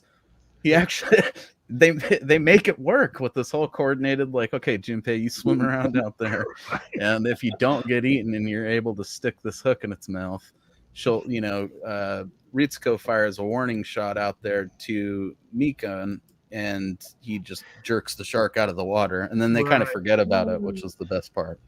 Well, it's fraught about on land dealing with the people that are being protective of the ocean. Well, the other part that was great about this one was, again, subverting expectations. It's like you see all these very scantily clad mermaids, and they are very, like you said, down the strip once they've been helped. And you think, okay, well, what are they wearing? They're just wearing them. But no, they reach down and take the tails off. Yeah, the 14-year-old in all of us was like, because then you get to see some legs and some ass. I always had a bit of a thing for Splash, so I was disappointed that they weren't real mermaids the first time. Hey, it answers the question that Futurama asked. I mean, how do you have repopulate mermaids. There's your prime answer right there. You just unzip the costume. There you go. Yeah. It's just a swimming apparatus, apparently, Right. which is fine. I think it's a hell of a kickoff for the next season because it brings you right back into that vibe of the show. Yeah. You got a bit of action, some fantastical stuff. This season, they really wear out the joke of Junpei always being like, "This is why I hate fantasy stories." Yeah. Yeah. But I feel like that was also indicative of the time. I feel like those kind of jokes, even in live action movies, were overdone a lot. You know, Yeah. I think we were He getting to did the that third. about twice an episode. Yeah. Yep. Well, if you think about it, this is probably like right around the time when we were getting like the third Lethal Weapon movie. So we were hearing Danny Glover say, "I'm too old for this shit" for like the millionth goddamn time. You know. Hell, he was saying that from the beginning, I believe. Yeah. He even Yeah. said it in Maverick. Hell, I'm getting too old for this shit. So yeah, I mean, it's it's a cool, fun little kickoff to the season. It doesn't really like bring the story any closer to being closed or elaborate on anything too much. We just see some mermaids and have a good little time there, and after that, we are basically into the one where they run out of toilet paper. Mm-hmm. Oh, that was I like that because the guy goes in, he's looking for it, and they just like, "I don't know what you're talking about, man. What are these bathrooms?" And then when he leaves, they press a secret door, and they have like a little thing where it's locked, and they unlock it and reveal. Oh, and it looks so pristine. That guy's fucking. He's like, like it's so uncomfortable when he's enjoying that TP. But I get it. It was a luxury item, Yeah. The whole premise of this is fucking hilarious to me. That was probably the cleanest barroom bathroom in existence. Dude, Yeah, when you have to Forrest pull is like a behind the secret margarita door shaker and forward to unveil it like some goddamn Indiana Jones tomb or something like it. He's probably one of the only people that ever used it, Yeah. But I mean, they clearly had a ton of it, so I don't know why everybody in this town wouldn't be using TP at least, Because they Maybe didn't give up their precious commodity. Well, they were using it in the town. They just weren't letting any strangers use it. Yep. Well, see, I got the idea. Well, maybe that's because outside of this town, it was like an upper class thing, but in this town, it was like freely available. It was just their secret, which is an awesome secret. I especially liked the eyeglasses thing. I thought that was especially good. It's like the 3 seashells in Demolition Man or whatever. Like, Yeah, I don't understand the eyeglasses part. no one quite explains it, but you're left to your own imagination, which is much, much worse. Yeah. Someone actually went in depth on the 3 seashells from Demolition Man thing, and if you're interested in looking at a diagram that won't soon leave you, Google that. There was a reference, and I think it became a later reference for a gag in Gintama with sandpaper being an option. Oh, good. Yeah, she did give them. There's she a offered famous them, so. scene in Gintama of where there's 4 people stuck with sandpaper in the middle of a fight and having to use the bathroom. Well, And it is hilarious how they have what they have to resort to. It sounds unpleasant, but here's a little hack for you kids out there. Okay, just flip it upside down. It's smooth on the other side, and it's better than nothing. That's what I'm saying. Yeah, but they're out of toilet paper. Everyone's kind of dealing with it. I especially love the whole thing with Celcio where she's like, "I'm an elf. I don't have to go to the bathroom or whatever." And I think it's Aerie says like, "Yeah, neither do Oscar winners or whatever." So it's really it's just Ritsuko and Junpei that are panicking fully about this. Ritsuko keeps it together. She kind of relaxes a little bit, probably because of the other girls maybe. But Junpei just gets his for, I feel like, every portion before this where he was a dick. Like he, by the end of it, is turning blue. He's on the ground, finally made it to his goal. My favorite part is when he first finds the little bear, though. Like, Yeah. long story short, this town's clearly hiding something with all these walls. They got like this Jurassic Park complex all walled off around this mountain. And then it just turns out it's these little fluffy white bears in there. And that moment where Junpei finds it and he's like, it's so soft. I'm just going to wipe my ass with this little bear. Let's just say if I'd wrote this episode, it would have turned out very different. And it's just so stupid is the thing. Like the whole thing, it's just such a stupid episode, but it's so much fun. Yeah. I mean, they eventually make it to this realization that these little bears actually eat all this plant matter and then crap out full pristine rolls of toilet paper, which is just already ridiculous. And then they treat us for sitting through it to that point with a toilet paper tidal wave that consumes the whole village that was coveting this precious resource. And they take on little Pichu as a pet, little toilet paper producing adorable Beanie Baby looking sumbitch that has some fun little subtle moments on the side in later episodes, Yeah. I don't know. What did you guys think of Pichu Ends in up the playing whole a episode? pivotal role later on. Yeah. One of the more anticlimactic boss battle moments. What? I thought that climax was fucking fantastic, dude. But yeah, Pichu is like some sort of weird, takeoff of Pikachu. They didn't like Pokemon. Well, So it predates Pokemon by about maybe a few. Well, no, 97. At least Well, 5 if it's years, done I off of a think. manga, it's probably predates it.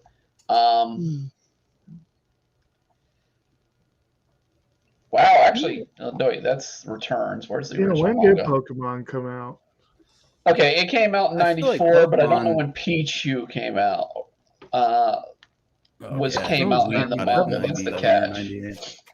96. 1996 was when Pokemon started. Okay. I think Peach didn't come out until like second or third generation. So a few years later, it definitely has to predate No, that. Pichu, came out in second generation. Yeah, Pikachu was around since day one. But Well, Yeah. thank God everybody likes to watch They had to market Pikachu more, so that's why they had to do that. But if they put little Pichu up in a Pokemon game, or Peachy, whatever the hell his name was, little toilet paper bear, I would level him up way more than other characters. Just fire fucking pee at the bastards out of his little ass. So as he levels up, what is he? I guess he goes from like the cheap ass Walmart shit to like double ply, and then to like Quilted Quilted. Dude, yeah, and once he evolves, it's like whole fucking rolls of paper towels, like once he hits that second evolutionary form. Final forms bidet. Yeah, straight up. Oh god, that's brilliant. So, any other thoughts on the TP episode other than that it rules? I can't imagine there's. It's stupid. I mean, is it a necessary It's stupid, but it's episode? fun. No. Yeah. It's great fun. And then, I mean, after that, we pretty much get the one where, Celsia becomes the panda. That's like our de facto werewolf episode of the show, which again, they kind of start on like a bit of a creepy horror vibe. And then it ends up going sideways in a fun kind of a way. And she ends up turned into a panda and running around the town trying to get away from them. I think there's like this chick. I forgot the word they used for like these shapeshifter people. Lycanthropes, I think, or was that no? It was some strange term that definitely did mean people that turn like into stuff. But Yeah, something. It's like a zoomorph. Zoomorph, yeah, that's it. yeah, and basically on the side of Celsia being the panda, the gist of this episode was that they were trying to, talk to this lady that cured people of this stuff in hopes of curing her up, and it turned out that she was only letting like pandas near. So Celsia, who now is like a were panda, who normally would only have to turn into a panda under the moon, ends up waiting till she can, transform and going in there, and she gets the 2 spell fragments from this lady or whatever. But I think it might even be like 3 of them. But It's 3, yeah. she, is in panda form again, so she ends up stuck as a panda again, and that's basically the episode. I don't know. Do you guys think that it was?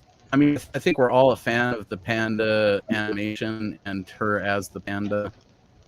I think that they should have done it. It was a fun gag to see come back in the second season. I liked the dog too, to a point, but yeah, the panda is where it's at. Yeah, that's where it was at. Yeah, that's the shit right there, because pandas are like better than dogs. So Probably. cute. I don't know. They're cute. Yeah. So that's kind of that episode. Anybody got any thoughts on that one? I mean, anything particularly stood out for you in there? I did like the transformation scene because you expected a little bit more than what you got at the end. Right. And I also did really like the idea of it being like transmitted by people drinking water that pooled in the footprints of these animals or whatever. Yeah. Which feels like a randy thing to do, but I imagine like in olden times or whatever, if you were hard up for some water, that could like save your life or something like that. As long as it's not a werebeast. It definitely has a nice old worldy type feel for the curse. Yeah.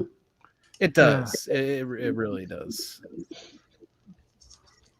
So after that, we get the episode that unfortunately this time I fell asleep like 5 minutes into, but that is the those who manipulate heaven and earth, which is where they're arguing about the sun and the earth and what Oh yeah. what revolves around what I thought that one was kind of off. I understood where it was going with it, but I really thought it dragged a bit. That's me.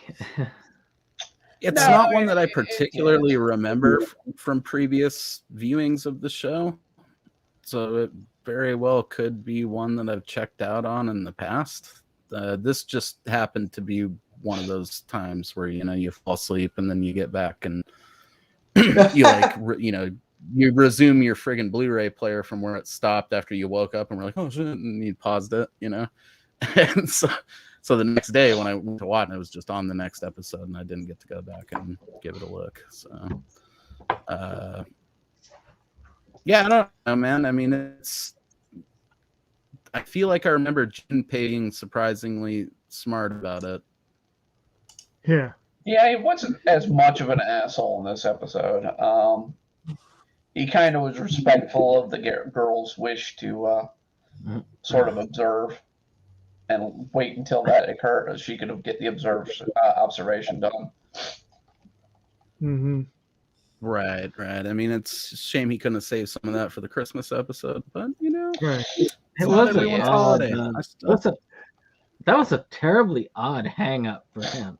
Yeah, it was. And again, we're talking about like weird random fears and stuff, but this is also just like weird random knowledge, like but I did like I kind of liked the whole backstory about like he had been watching this special about it and it brought him to tears, like the only time he can remember that he had come to tears because this person just had not, no one had believed them. Yeah. And then he wanted to spread the word or whatever. Hey, admirable pursuit, I guess. Right. After that, we get the Beans episode, another one that's not super prevalent in my memory bank as far as this show goes. I kind of remember it. Yeah, I don't know. Anybody got anything to add on the Beanstalk episode? Not I really. had some parts. I did like that. It basically said, "Well, this is what really would happen if they had this beanstalk stuff going on." Well, and also kind of the whole idea of, be careful what you wish for with this, like, this fertilizer that they came up with and all this kind of stuff. And it was, of course, you get your little foreshadowing where Ritsuko was comparing all the plants to military equipment, and then they end up having to deal with them as if they were. Well, those kind That's of kind of a things. cool moment for her. Yeah. Right. Which and I will say I appreciated the animation in this one. Being a plant geek, they could have done a whole lot worse with that, and so I appreciated how they did that. Kind of appreciated the jump in quality in all of it for this one. I will say that the humor or the language got a little less raunchy in the second season, which is also noticeable. There's less swearing. There is some stuff that goes on that's still pretty raunchy, but not in the same sort of vibe as a lot of the stuff in the first one. It's like almost like they wanted this one to be successful, so hopefully they could get picked up for more, and then it just didn't happen. I don't know if anybody else gets that vibe from it, but they're. Go ahead. I do feel like season 2 was a little bit more aimless than season 1. I feel like there was more money in season 2, but I don't feel like they had much of a center in season 2. They had more episodes that did not revolve around stripping elves, and yeah, they're just kind of like, oh, another day in the life. Yeah. It'd have been a fine filler season if we'd got a season 3. I think that was more, I think so. On point.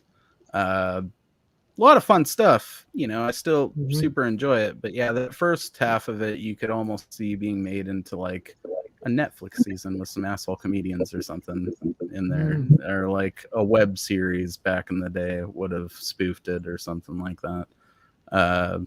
This one's it is a little more loose, and I think that's because, like I said, I get the vibe that they were hoping that this would go further, like I think any show that makes episodes, and sometimes it doesn't, and they don't really get a chance to wrap it up.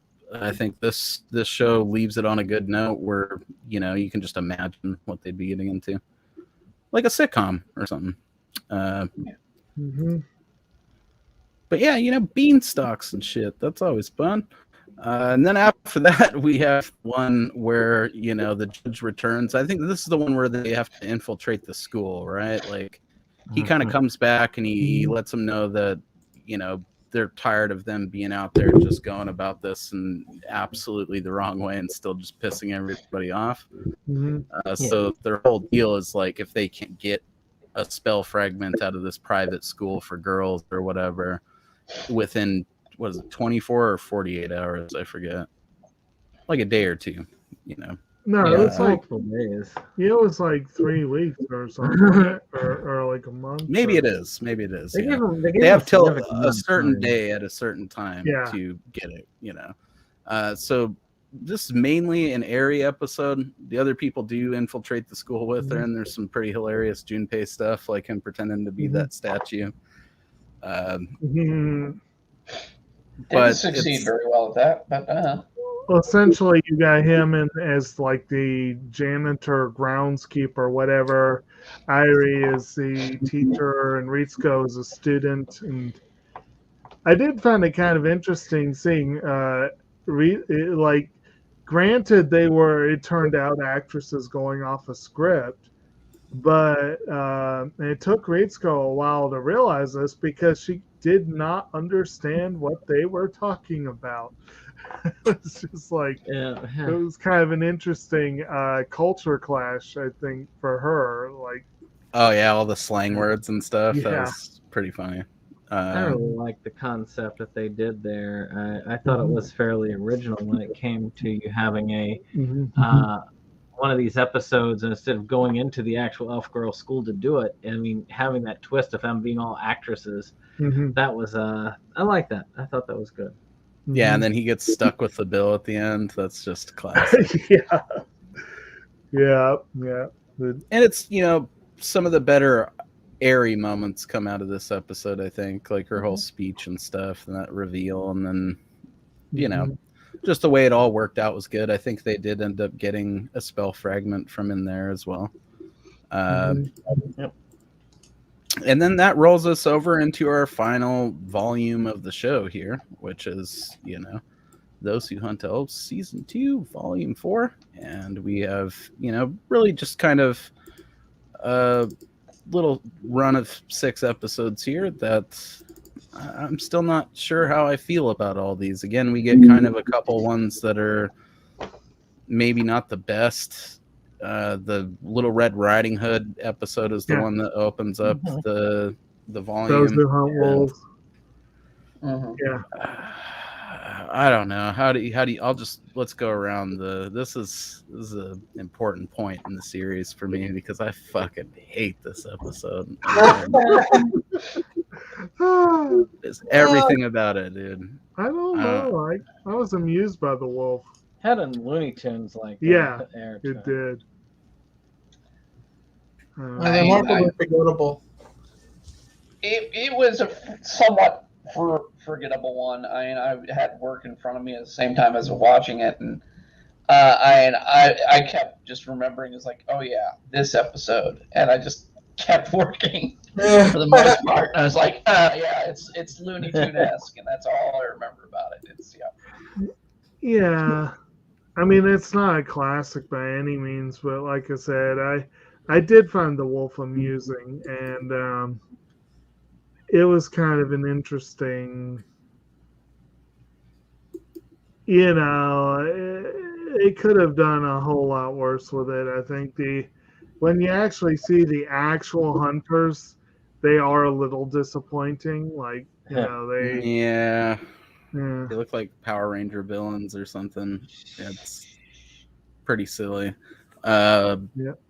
I do like the part with the little 3 little pigs bit at the very beginning of the episode. I thought that was pretty neat.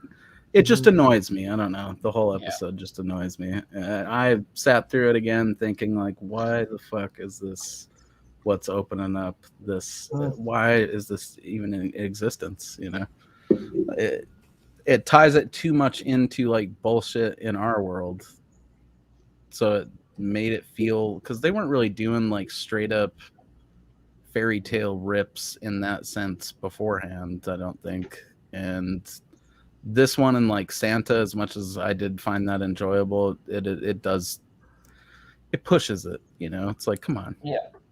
It's one thing for him to get some curries in a box over there. It's another thing for there to be goddamn Little Red Riding Hood being enacted as the plot of an episode, you know. I think they were running out of ideas. They probably were. Maybe. That very well could be possible. So not a strong point in the show for me. And then after that, they go into what I think is kind of a strong point, which is the episode with the Friskers. The what? The Friskers, those fucking the like fan club of the Those Who Hunt Elves. Or not the curse, the blessed dress. That was actually a fun one in a way. I enjoyed it. Where you had Junpei basically protecting a woman who would have been stripped if he had known that she was an elf at first. Yeah, it flips the whole idea on its head for a minute, and I think that's a cool place to take it. If anything, this episode probably could have came sooner in the show. Yeah. This would have been a better kickoff maybe than the Little Red Riding Hood stuff even. Because who's going to expect that, right? Like, he's got to prevent the girl from getting stripped, kind of a thing. So, you know, it makes up a little bit for the wolf episode. And then we have, obviously, the Christmas episode. I don't know. We're here. This is somewhat of an everyone has one of these things for whatever reason. There should be more. It's kind of entertaining because Christmas in Japan doesn't really get that big until the 80s to 90s. It's more of a couple's holiday, isn't it? Yeah, it's more of a couple's holiday. It's less about gift giving. It's more about fried chicken. dinners with family because KFC really pushed the concept of Christmas in Japan. So yeah, it's odd to see a very American European style Christmas episode where it's all about Santa but my God, the Santas. My God. I like the concept of all the different Santas. That was entertaining. It's just a profession over there. And as I said, I wanted to hear what people's favorite Santa was in this because I have mine. Oh, Satan Santa for sure, all day. Dog Santa. I'm with Brandon. Dog Santa is my favorite. Well, Dog Santa was the one that legitimately gave a gift to someone that wanted it. But yeah, I did like the whole idea of like it's basically like going to DMV. Yeah. And the it's worse than the post office.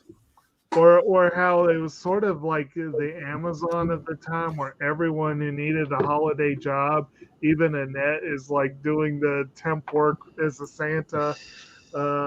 You know, that when she was finds out it's who's requesting the Santa, she's like, "Oh hell no, I ain't getting involved." Well, it's a good way to drive home how fucking annoying kind of all these characters are to the people in this world, because within like 5 minutes they've got that first temp Santa like already collapsing on the ground. Like, I can't deal with these guys' requests. What is this shit? I gotta find this catalog right here. And I'll admit, like, yeah, this one does test one's patience with Junpei because he's just a total jerk about it. Like he's that guy, you know, the one that just you know, you get the impression that like if this was a DMV, that basically he would be like the one who was there because he enjoys complaining or something along those lines. I'm sorry. The DMV, I'm willing to go through with what Junpei does at times. I've been a dick at the DMV before. Yeah, got results, but sometimes you have to. You know. Yeah. That ticket only gives you so much power, which is precisely none. You got to tell them, like, just be a human for a minute and just talk to me. Damn it, I need to know what papers I got to fill out. So of course, Junpei was being an asshole for that whole episode. Yeah. It bums me out, man. I have no problem admitting that I'm an absolute sap when it comes to Christmas. So even if someone's a dick about Christmas in a story, I like them to come around to the idea of it by the end, or you know, I like that. I get into the Christmas spirit. I'm not religious. I don't think it's even a religious holiday really anymore. It's just a holiday, you know. And this one really is a Ritsuko centric episode where. Yeah, you see that she did take Christmas much more seriously. She's still much of a kid. She out of the group, she's the kid. Yeah, because she says she's only 16, and she says that she barely stopped believing in Santa when she graduated junior high school. Yeah. So and Junpei points out like so just like recently, you know, like a year ago kind of a thing. Yeah. She definitely is. It's still fresh in her mind, no doubt about it. And then of course Irie says what she was like 3 when she stopped believing. But I pretended, you know, so I'd still get the presents. And of course everyone's kind of like horrified by that. And then Selfie, she basically goes on and explains the world. Mm-hmm. And I think we kind of glossed over it. This world, Santa not only exists, it's a job for the world, for people to take and deliver presents to kids. They're expecting it to the point that, there's this DMV office that will come and complain if their Santa hadn't arrived there by now. We've been waiting 9 hours. Where is he? Well, and people from all different realms of this world are applying for seasonal Santa jobs. Like that's why you see Satan up there, and he's like, "What's up? What do you want? I'll give you whatever gift you desire, but I'll take your mortal soul in return. That fucking part rules. And then, like, the second Santa was like just a straight up infomercial. Yeah, trying to sell him a pot for stew boiling. It's And then amazing. I do have to say though, when we finally get the payoff with Ritsuko having an actual time with Santa, I want to slap Santa at the end. I'm like, dude, you took her to Japan and you didn't leave her there. She wanted to go to Japan. Just fucking leave her there, man. Yeah, I was thinking about that. I was like, she got to go home, but no, she didn't. Well, as much as I love him, Santa can be a right prick sometimes. I asked for a Power Wheel for like 10 years and didn't get one till I was much too large to ride it. It was for, an underling, you know what I mean? My little hatchling got one of those Barbie ones, and I was like, I'm trying to remember. damn, how the hell and especially once you know it's your parents, and you're like, you motherfuckers knew I asked for this every year as a kid. But you get one for my daughter, like, buy her a Razor scooter, damn it. Let me get her the Power Wheel. Don't do that shit, I get it, though. Power Wheels were expensive as fuck back then. You never got one? For me, it was probably April O'Neil. I actually wanted an April O'Neil from Ninja Turtles, and I never got it. I was a weird kid that I wanted the April O'Neil figure. I can't complain. I always shot for the moon with shit like the Power Wheel or like, a Sega Genesis, and just got disappointed. But then I would get rad shit I didn't ask for, like the Alien Queen or, something awesome like Congo action figures were a big deal for me for a little bit. They had some rad I was like probably too old to be playing with toys, but you could peel little pieces of flesh off those monkeys, and that was pretty awesome. Yeah. I don't know. You ever get anything you asked for from Santa, Jacob? Did I? Yeah. Yeah, I did. What's the best one? What? What's the best one that you remember? The best one.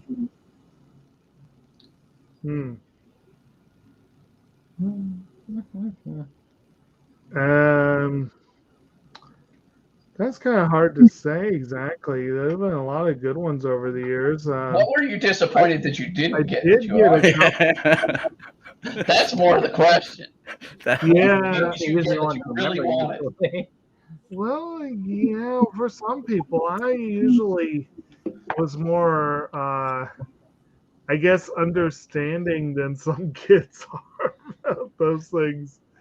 So you didn't have a weenie whistle like the Santa Claus movie?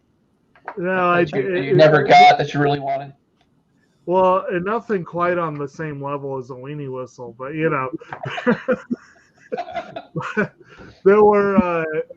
Well, I mean, when I was a kid, I was really, really, really into shell collecting. I would ask for specific shells that, there was no way I was getting it. Honestly, I didn't really get into collecting physical media all that much until high school. So there really isn't that much of that I can remember from a kid. There were certain toys, like you mentioned, I was big into the Ninja Turtles stuff too when I was a kid. I honestly have no recollection of whether I gave a damn about getting the April O'Neil figure, but I remember that there were a couple I really wanted. There were a couple Transformers too that I really wanted that I probably didn't get, and I know I was denied slime, anything with slime from the Ghostbusters animated series. Because it would stain the carpet. That was always the excuse. Maybe I was kind of a spoiled little prick because I had tons of Transformers and Turtles, and like I was burning the carpet with fucking creepy crawler sets, but then I wouldn't get my Power Wheels, and I was like, damn, that sucks, Santa. Come on. I don't know, remember getting like used socks one year from a relative. Yeah, that was they had been giving nice presents, but they decided you're old enough that I don't need to give you the nice ones anymore. So decided to start giving you socks because everybody needs socks, but They didn't believe the idea that socks should be bought new. That's, So it always means that, you know, that's one of the most heinous things I've ever fucking heard, dude. so now you need to learn to sew so you can get the holes up. And you might as well just have given you a job application for Christmas. Like, that's so fucked up. I'm old enough now. I get excited about socks, but if somebody gave me used socks, I might kick them out of my house. I'm an adult. I can do that now. I have actually asked for socks the last few years, every now and then, like every third or fourth Christmas. But when I was a kid, no, that's not what you want to get when you're a kid. Now, what if you use socks? No, I wouldn't be feeling that. What about you, Roger? I got you worse there. I got stationery for Christmas. Well, I think there's some bright parts of my childhood for Christmas presents, but the one I was thinking about and wanted to get so bad, and I did get it, was remember the Tyco TCR racing system? Yeah. You had these trigger things, and you could vary the speed of it. It had 2 tracks. I saw the commercial. I fell in love with it. I gotta have this. Of course, about 6 months later, it was in. But for a while, I had a blast with it, putting the tracks together. I saw play with my friends, and it was a fun toy. But it was one of the ones that I actually did get after incessantly bugging my parents for 6 months, making sure every day. Hey, I got an uncle that gave me a bottle of pure grain alcohol for Christmas at age 7. That's a great But he had brought it from Acapulco. You could use that to sterilize those socks. Exactly. Maybe clean some Nintendo games. I don't know. Oh my god. So just drink a little of this when you have a cold, and you'll be well before it gets like, okay, You don't have to worry about a cold anymore with that stuff in your system at 7. Jeez. Woo. Nice. 100% alcohol. Well, on that note, I guess we can take this into the home stretch here. We got our very next episode is those who fight for the spotlight, which is kind of an odd one. It involves the people of Tree Town. Confused the shit out of me, and I watched this not 2 hours ago. Oh yeah. It's the build up to the end of the series. It is. There's like a 3-part. Basically, the way I understood it is there's the chick in the temple that's trying to keep like this evil sealed in there, and she's got all these like fucking evil seals all over her body from all the horrors they've sealed under this world tree in the middle of their tree town. She has like had this event happen where they're all praying and this shit shot out of this altar, and she realizes that this ancient evil that they sealed back there in time immemorial or whatever the hell is trying to wake up, and the only way that they know how to like put it back down is to get these sacrifices, and she wants it to be these people from out of their world or whatever, basically those who hunt elves. What was the whole gimmick that she used to lure them in there? She was playing off as a rogue bandit that was attacking the town, and the town was honoring them as they came in and being like, "Oh, you need to stop her." They also lured them there in the first place by putting out a rumor that there was someone with 1,000 spells on them. Yeah. And of course, Annette actually delivered the message herself. She came running to, guess what I heard, Exactly. And so they end up there thinking that, as often been the case in the show, that the two things will intersect and they'll get their spell pieces or whatever. And then they basically just end up getting told that they're going to be sacrificed to this thing that's trying to wake up underneath the city there. Again, I mean, it's just, I think it's because it is a more complex plot for this one than most episodes that we've got up to this point. I probably just went weed brain on it, guys, because Yeah. I was just like, what the fuck is? It was a major runaround. It was made to be a down point for at least Jinbei and Ritsuko, so that they'd be in the next episode. They'd be the way they were, Mhm. to play Depressed, into wanting the to take naps concept. and shit. Yeah. Because basically, it's made clear to them. They've seen before, but for some reason this time it sticks. That no, they're really not welcome. That it's time Yeah, for you. they're to go. imposing on a lot of people and getting used in their own ways too. Where it's just not an ideal situation, and they kind of do realize that, man, we have been like making a lot of people's lives fucking miserable doing this. Yeah. Which is an important moment for the development, I think, of all the characters in the show. Is that this isn't without its consequence, I mean, we're having fun and laughing and trying to make the best of it, but at the end of the day, this is a pretty goddamn inconvenient situation for everybody involved.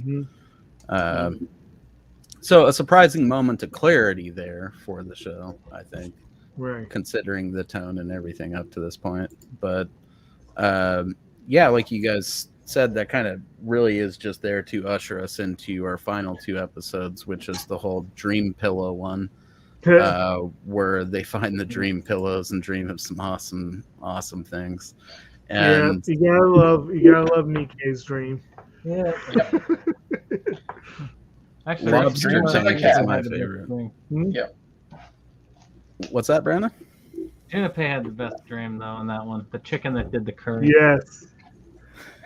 Yeah, that is pretty spectacular. The way he bows with his little turban, honorable turban chicken. Yes.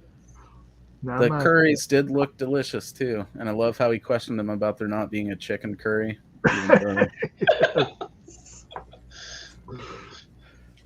Good stuff. And I mean, and then Ritsuko's dream is just of a giant like lobster that she calls a lobster tank, which is purposely misleading so that the other people think like a lobster tank. Okay, you're just hungry too, basically. But then it turns out that it's actually a giant lobster.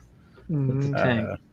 Yeah, dude. Honestly, calling back to an earlier episode, was bummed in a way that they didn't end up riding around on a giant teddy bear for the whole show, because that's what Junpei's idea was initially. Like, the tank's out of gas, let's just ride this thing. And that's just a badass idea. But yeah, and then what the hell did Eri even have a dream? Eri's dream was to collect all the fragments. Yeah, we don't get it revealed really. Same thing with Pichu's dream, because those are like she says it at the end. We don't see Pichu's until the next episode. Yeah. But Eri says at the end her dream was to collect all the fragments. They would find them all, Right. So basically her dream led them back to Tree Town, essentially. Tree Town, yeah. Yes. And then we get what I can only describe as an ending that was designed to give us some closure, not really, but like be a climax. They're fucking trolling at this point. Yeah. With the kid crying in the middle of the city and stuff. And then by the end, you're like, yeah, stab that baby in the face, They call that the legendary sorcerer or whatever. And and it's just an obnoxious little baby kid. And I will denote one thing. This is Greg Ayres' first role in anime. And Greg's played many roles through anime throughout, and he's kind of a little popular kid does he play? Because I definitely recognize the voice. Negi, I believe, doesn't he? He plays Negi. I mean, he plays a lot of roles. And Daikon Brothers, which was a fan one that Brandon and I both liked. He played the main character in that one. But I mean, normally he plays kid roles because he's got that kind of kid gravelly voice. I've heard him and stuff. Again, I'm terrible with this shit. If it was like somebody from some crappy B movie in the 80s, I'd probably he's the nerd kid in Ghost Stories. So I mean, oh, that guy. Okay. Yes, but I mean, this was his first role. So was the giant sorcerer brat. God, it just sucks. Am I wrong in thinking that the ending of this show I like it overall, but fuck, the baby sucks. 322 rolls. He's just fucking Yeah. bawling and crying and shrieking out there, and there even ruins like that last time that you get to hear that pumped up theme song get piped through the soundtrack, you know, where they're flying in there to do their thing. I did like it when they stabbed him in the face and he was like shrieking that. Like I said, it's probably the only anime ending in history that will make you root for them to stab the baby in the face, you know. They defeat him in a more unique way than stabbing him. But that he gets Yeah. stabbed and then he breaks open like a porcelain doll, like something Yeah. out of an 80s Yeah. horror movie, and then turns into like a treant or whatever. Yeah. And Pichu wants to eat the thing. And Whatever. then we see Pichu's dream come true. Yeah. Dude, and I don't know how you guys can say this is anticlimactic, because how epic is it that the final boss of this fucking anime gets eaten by a big cuddly teddy bear and then pooped out as a complete pristine roll of toilet paper? It just happens so quickly. It's like, but yeah, That's You wanted them to It's grunt and hilarious, fucking grimace for it for a minute or something? Like, it was kind of hilarious. I will give it that.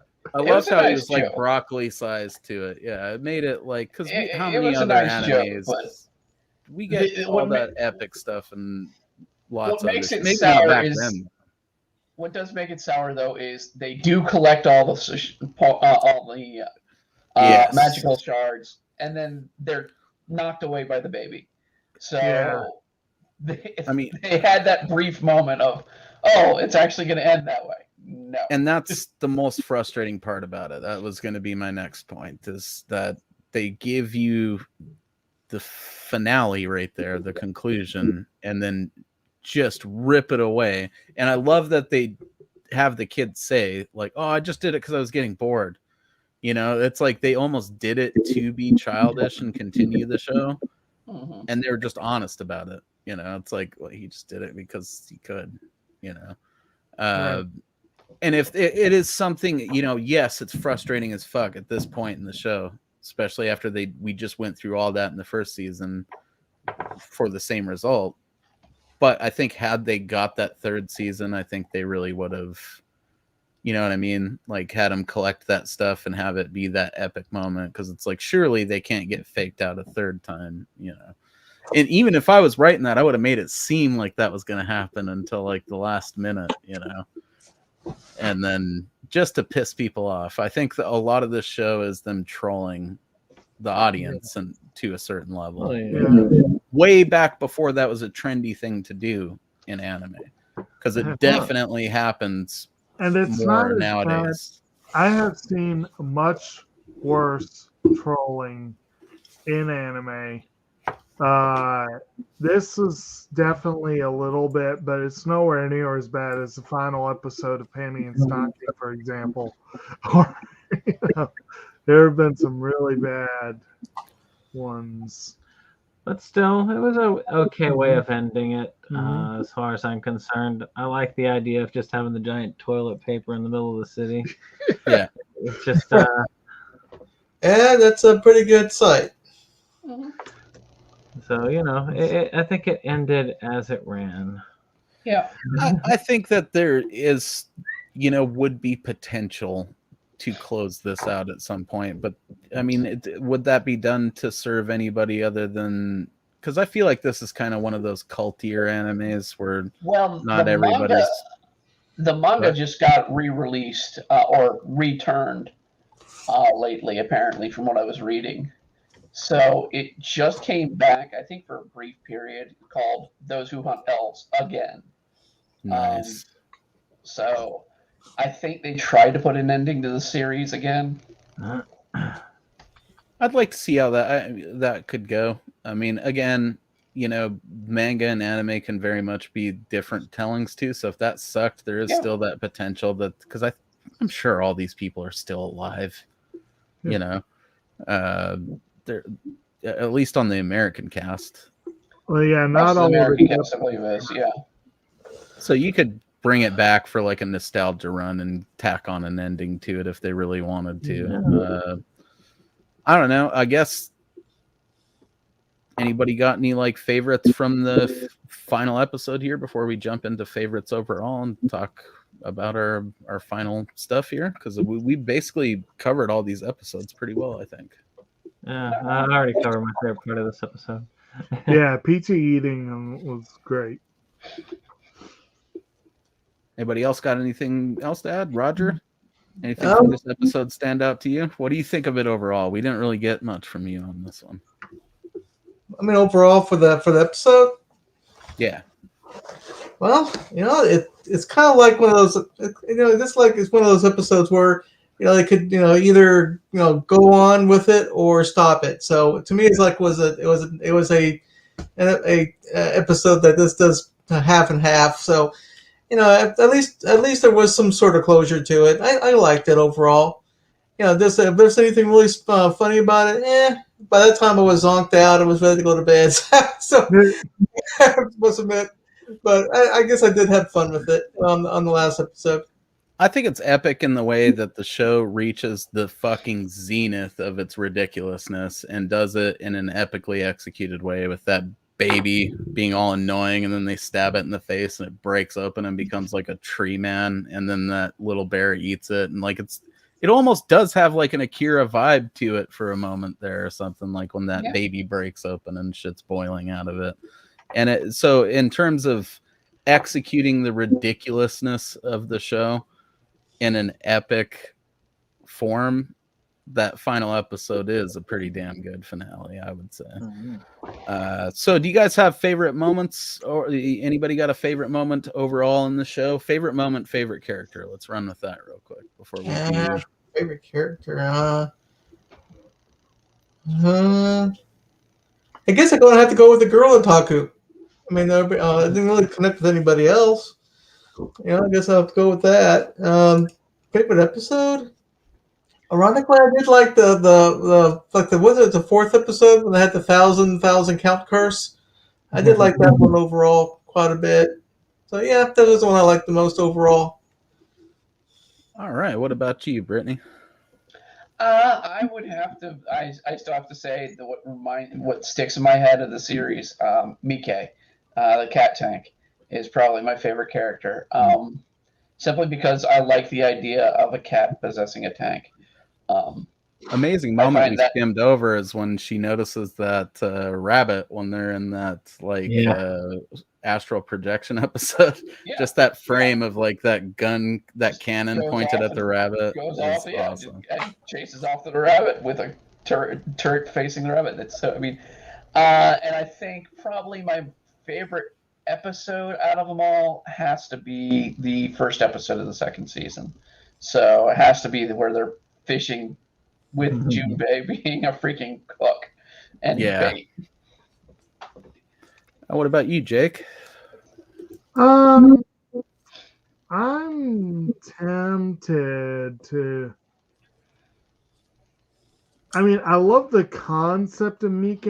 I just don't know if I got quite enough laughs out of it to make him my favorite. I probably would almost go with Chelsea. Chelsea is one of my favorite, but it's kind of maybe. It's like I'm not sure that she's like favorite, but just there were just times with her that I thought she was a pretty fun character, and and same thing with Ritsuko. I think they both had their moments, but no one was like a clear winner, I guess. I did like one thing I want to mention with Mike, the cat thing. There was essentially a laser pointer moment where they were being held captive, and Ritsuko set the laser sight off, and Mike is attacked. I thought that was kind of because you can't have a cat without a laser pointer. That's a given. Yeah, that was great. And I'm tempted to agree with Brittany. The that openings part of season 2, that was a pretty fun episode, and I can't really think of any other off the top of my head that definitely would rate higher. Yeah. Fair enough. What about you, Brandon? I agree with Brittany. Cat Tank for the win, and the beach episode definitely. Though I would say that very first episode would be a second place on there. Strong start for sure. I mean, most of what you need to know about the show within like 5 minutes of that thing, and it's really driven home at the end. It had a good formula and it stuck to it. Could they have had some stronger episodes here or there in place of some of the weaker ones? Yeah, every show can say that. I think Those Who Hunt Elves is some quality B-movie style anime. That's basically what it boils down to.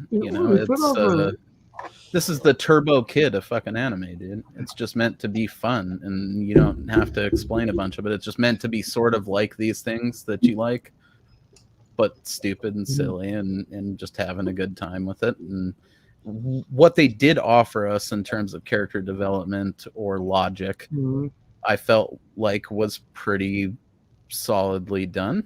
They didn't even need to give that stuff to us, and they did. One of the most impressive things to me will always be that they took the time to explain how that goddamn tank could continue running without gas. Right. Like, yes, it served to make it a cat tank, and it just makes it more epic, but yeah, that's awesome. They gave us a surprising amount of depth on certain elements for a show that when you really watch it as a whole, each time I kind of forget that it has that stuff because it's so basic and straightforward and just simply fun that you forget it's not just gonna be like fun anime schlock the whole time. Favorite episode, that's a tough one, man. I'm tempted to go with the beach episode as well. But I'm also really just, I don't know, a huge fan of that episode where they first get Miki or whatever, the tank cat. Like that whole episode, the way it plays out is fun. And I know you guys were like bummed on Junpei for being such a dick on the bridge, but that's one of the moments in the show where I laugh at him the most because he's just like, what are you doing? Let's get out of here. This is stupid. I got a horse, a decent horse. Yeah, all the stuff with him and the horse right there was great, and I wish there was more of it. I was kind of hoping that they would take and have the horse cart on the side, but it was not meant to be. Yeah. And then favorite character, I mean, Junpei would be an easy one for me to say because that's where I got like most of my laughs through the show. But I don't know, man. I'm kind of with you guys on the whole, Ritsuko and Celsia being the most maybe underrated character. I don't know that there's enough people to say that actually like this. They're the characters that you might not pay attention to as much the first time you watch the show, but when you watch it again, yes. And then you guys that were lucky enough to tune into that, because I thought Celsia was kind of annoying the first time that I watched the show, but then she grows on you, and she's definitely a favorite for me. But I think for me, there's a little bit of the because she's in sort of that they hate each other so much they obviously love each other thing with Junpei, because Junpei can be so annoying. It really cuts down on the annoyance of Chelsea, if that makes sense. Like, I can see that. Like one of the biggest examples of that I can think of is Lum and Ataru and Ursa Yatsura. If you take either of them on their own, God, they're annoying. But you put them together, and it kind of rubs off the sharper edges a little bit. So I feel like I've kind of known people like that in real life. Yeah. You know what I mean? Right. I feel like that's a thing that exists. There are those people that like, I wouldn't like this motherfucker if like him and his wife Right. weren't a unit, you know.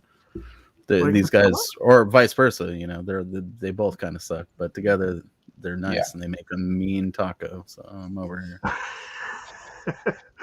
Right. I also want to make a point to mention. I know Mo, you mentioned a few times the music. Like I think you were mostly talking about the background music, but we do want to mention that all 4 of the themes were all by Naoko Hamasaki. The opening and ending themes, they're all same singer Right. that did all of them, and I think there were some pretty solid themes. Yes. Especially, Yeah. Musically as a whole, this series is solid, Mhm. even with the background music, man. It Mhm. reeks of the era that it came out in. Yeah, Oh, And I yes. think yes, that's it does. fucking awesome. You know, and a lot of that Mhm. mixed with like little elements to the music that Mhm. lend to that Super Nintendo game vibe that it Mhm. has the whole time, you know, where it's like Mhm. a lot of anime had music like that, but I think there's parts in those Who Tells where it's especially accentuated, you know, where it's like, damn, this could just have been done in 16-bit right now and put over sprites of this exact scene, and you're good. That's a game. Mhm. So that about does it for this. I mean, there's not Yeah. really the other stuff we talk about at the end of movies like production design. There was no special effects in this. It was just No. drawings. But I really enjoyed this show, and I really enjoyed that you guys took the time to go through it with me. I think that, you know, we did it It just was a fun watch. Yeah. Mhm. So, It was fun to pick back up on. so Brittany, it'll be your turn to pick our anime for October. Have you come up on a? Yeah, I think we need to have horror because it is the month of horror. All right.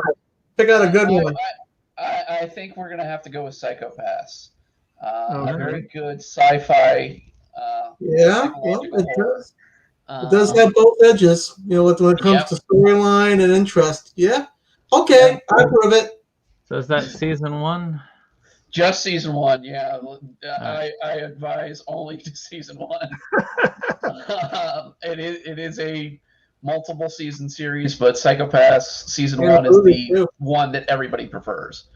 It's a good one. Good choice. I like it. No problem. Cool. All right. Yeah. Very good. Actually, Brittany, while you're on, did you want to shout out for your channel and things about yourself? Yeah, I am Brittany Dotson, otherwise known as Embryo Arts. I do a lot of artwork, a lot of comic work. I also have a YouTube channel myself that's going on now. It's just Embryo Arts. We do live drawings every Saturday. We're now doing live readings every Thursday of stories. And we do gaming videos on Mondays, Wednesdays, and Fridays right now. So yeah, this is my 8th hour of streaming today. All right. Roger, did you have anything you wanted to tell us about yourself? Sure. My name is Roger. I run a animation collection company. We are a specialist group that looks into expanding your anime collection as much as possible, or figures or manga. The thing I like the most in my life is the Super Grand Grid Array. I love making it bigger, and and hopefully one day I'll have the biggest collection ever in Florida. So thank you for having me on today. No recognition of how I rescued you inside there the other day, Roger. I knew you were Sips of cool water. I get lost in the cavern. I gotta get out. So Mo, tell us about your channel. Well, I run a channel called Drunken Master Studios where I mostly these days do full moon content related to full moon features and all the movies they did in the late 80s and the early 90s and the earlier stuff with Empire and Charlie Band Presents and all that good stuff. And just a ton of shit going on over there. We just recently are putting the finishing touches on our full moon studio that we've been building over here. It's working out to be a pretty insanely cool space, and I'm looking forward to unveiling that to everybody here real soon. We also got a little full moon fan fest that we're going to be running this Friday, where if we can get a couple more people in there, we'll have a nice little group of folks putting out their favorite full moon movies.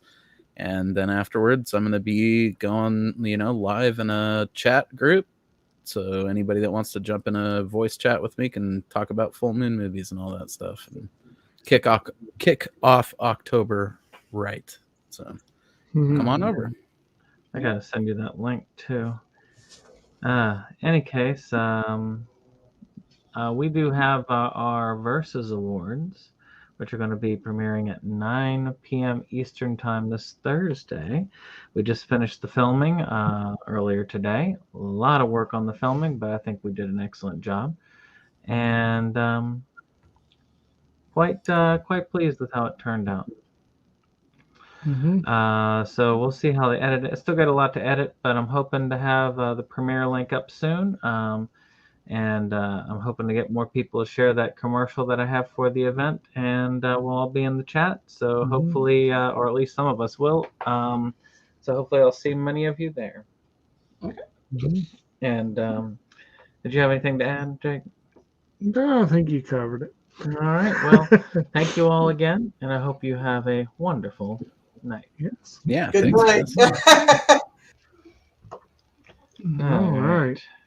And Roger. Bedtime, and I'm gonna send you that link to the P Cloud tomorrow before work, Mo. Oh, all right, buddy. I gotta wait for it to upload. Yeah, Guys, have a good one. For that art, just send me whatever details you want, and I'll work things out from there. Okay, All right. I'll send you a rough sketch of what I'm looking for and do that. Okay, no problem. Cool. Bye. Okay.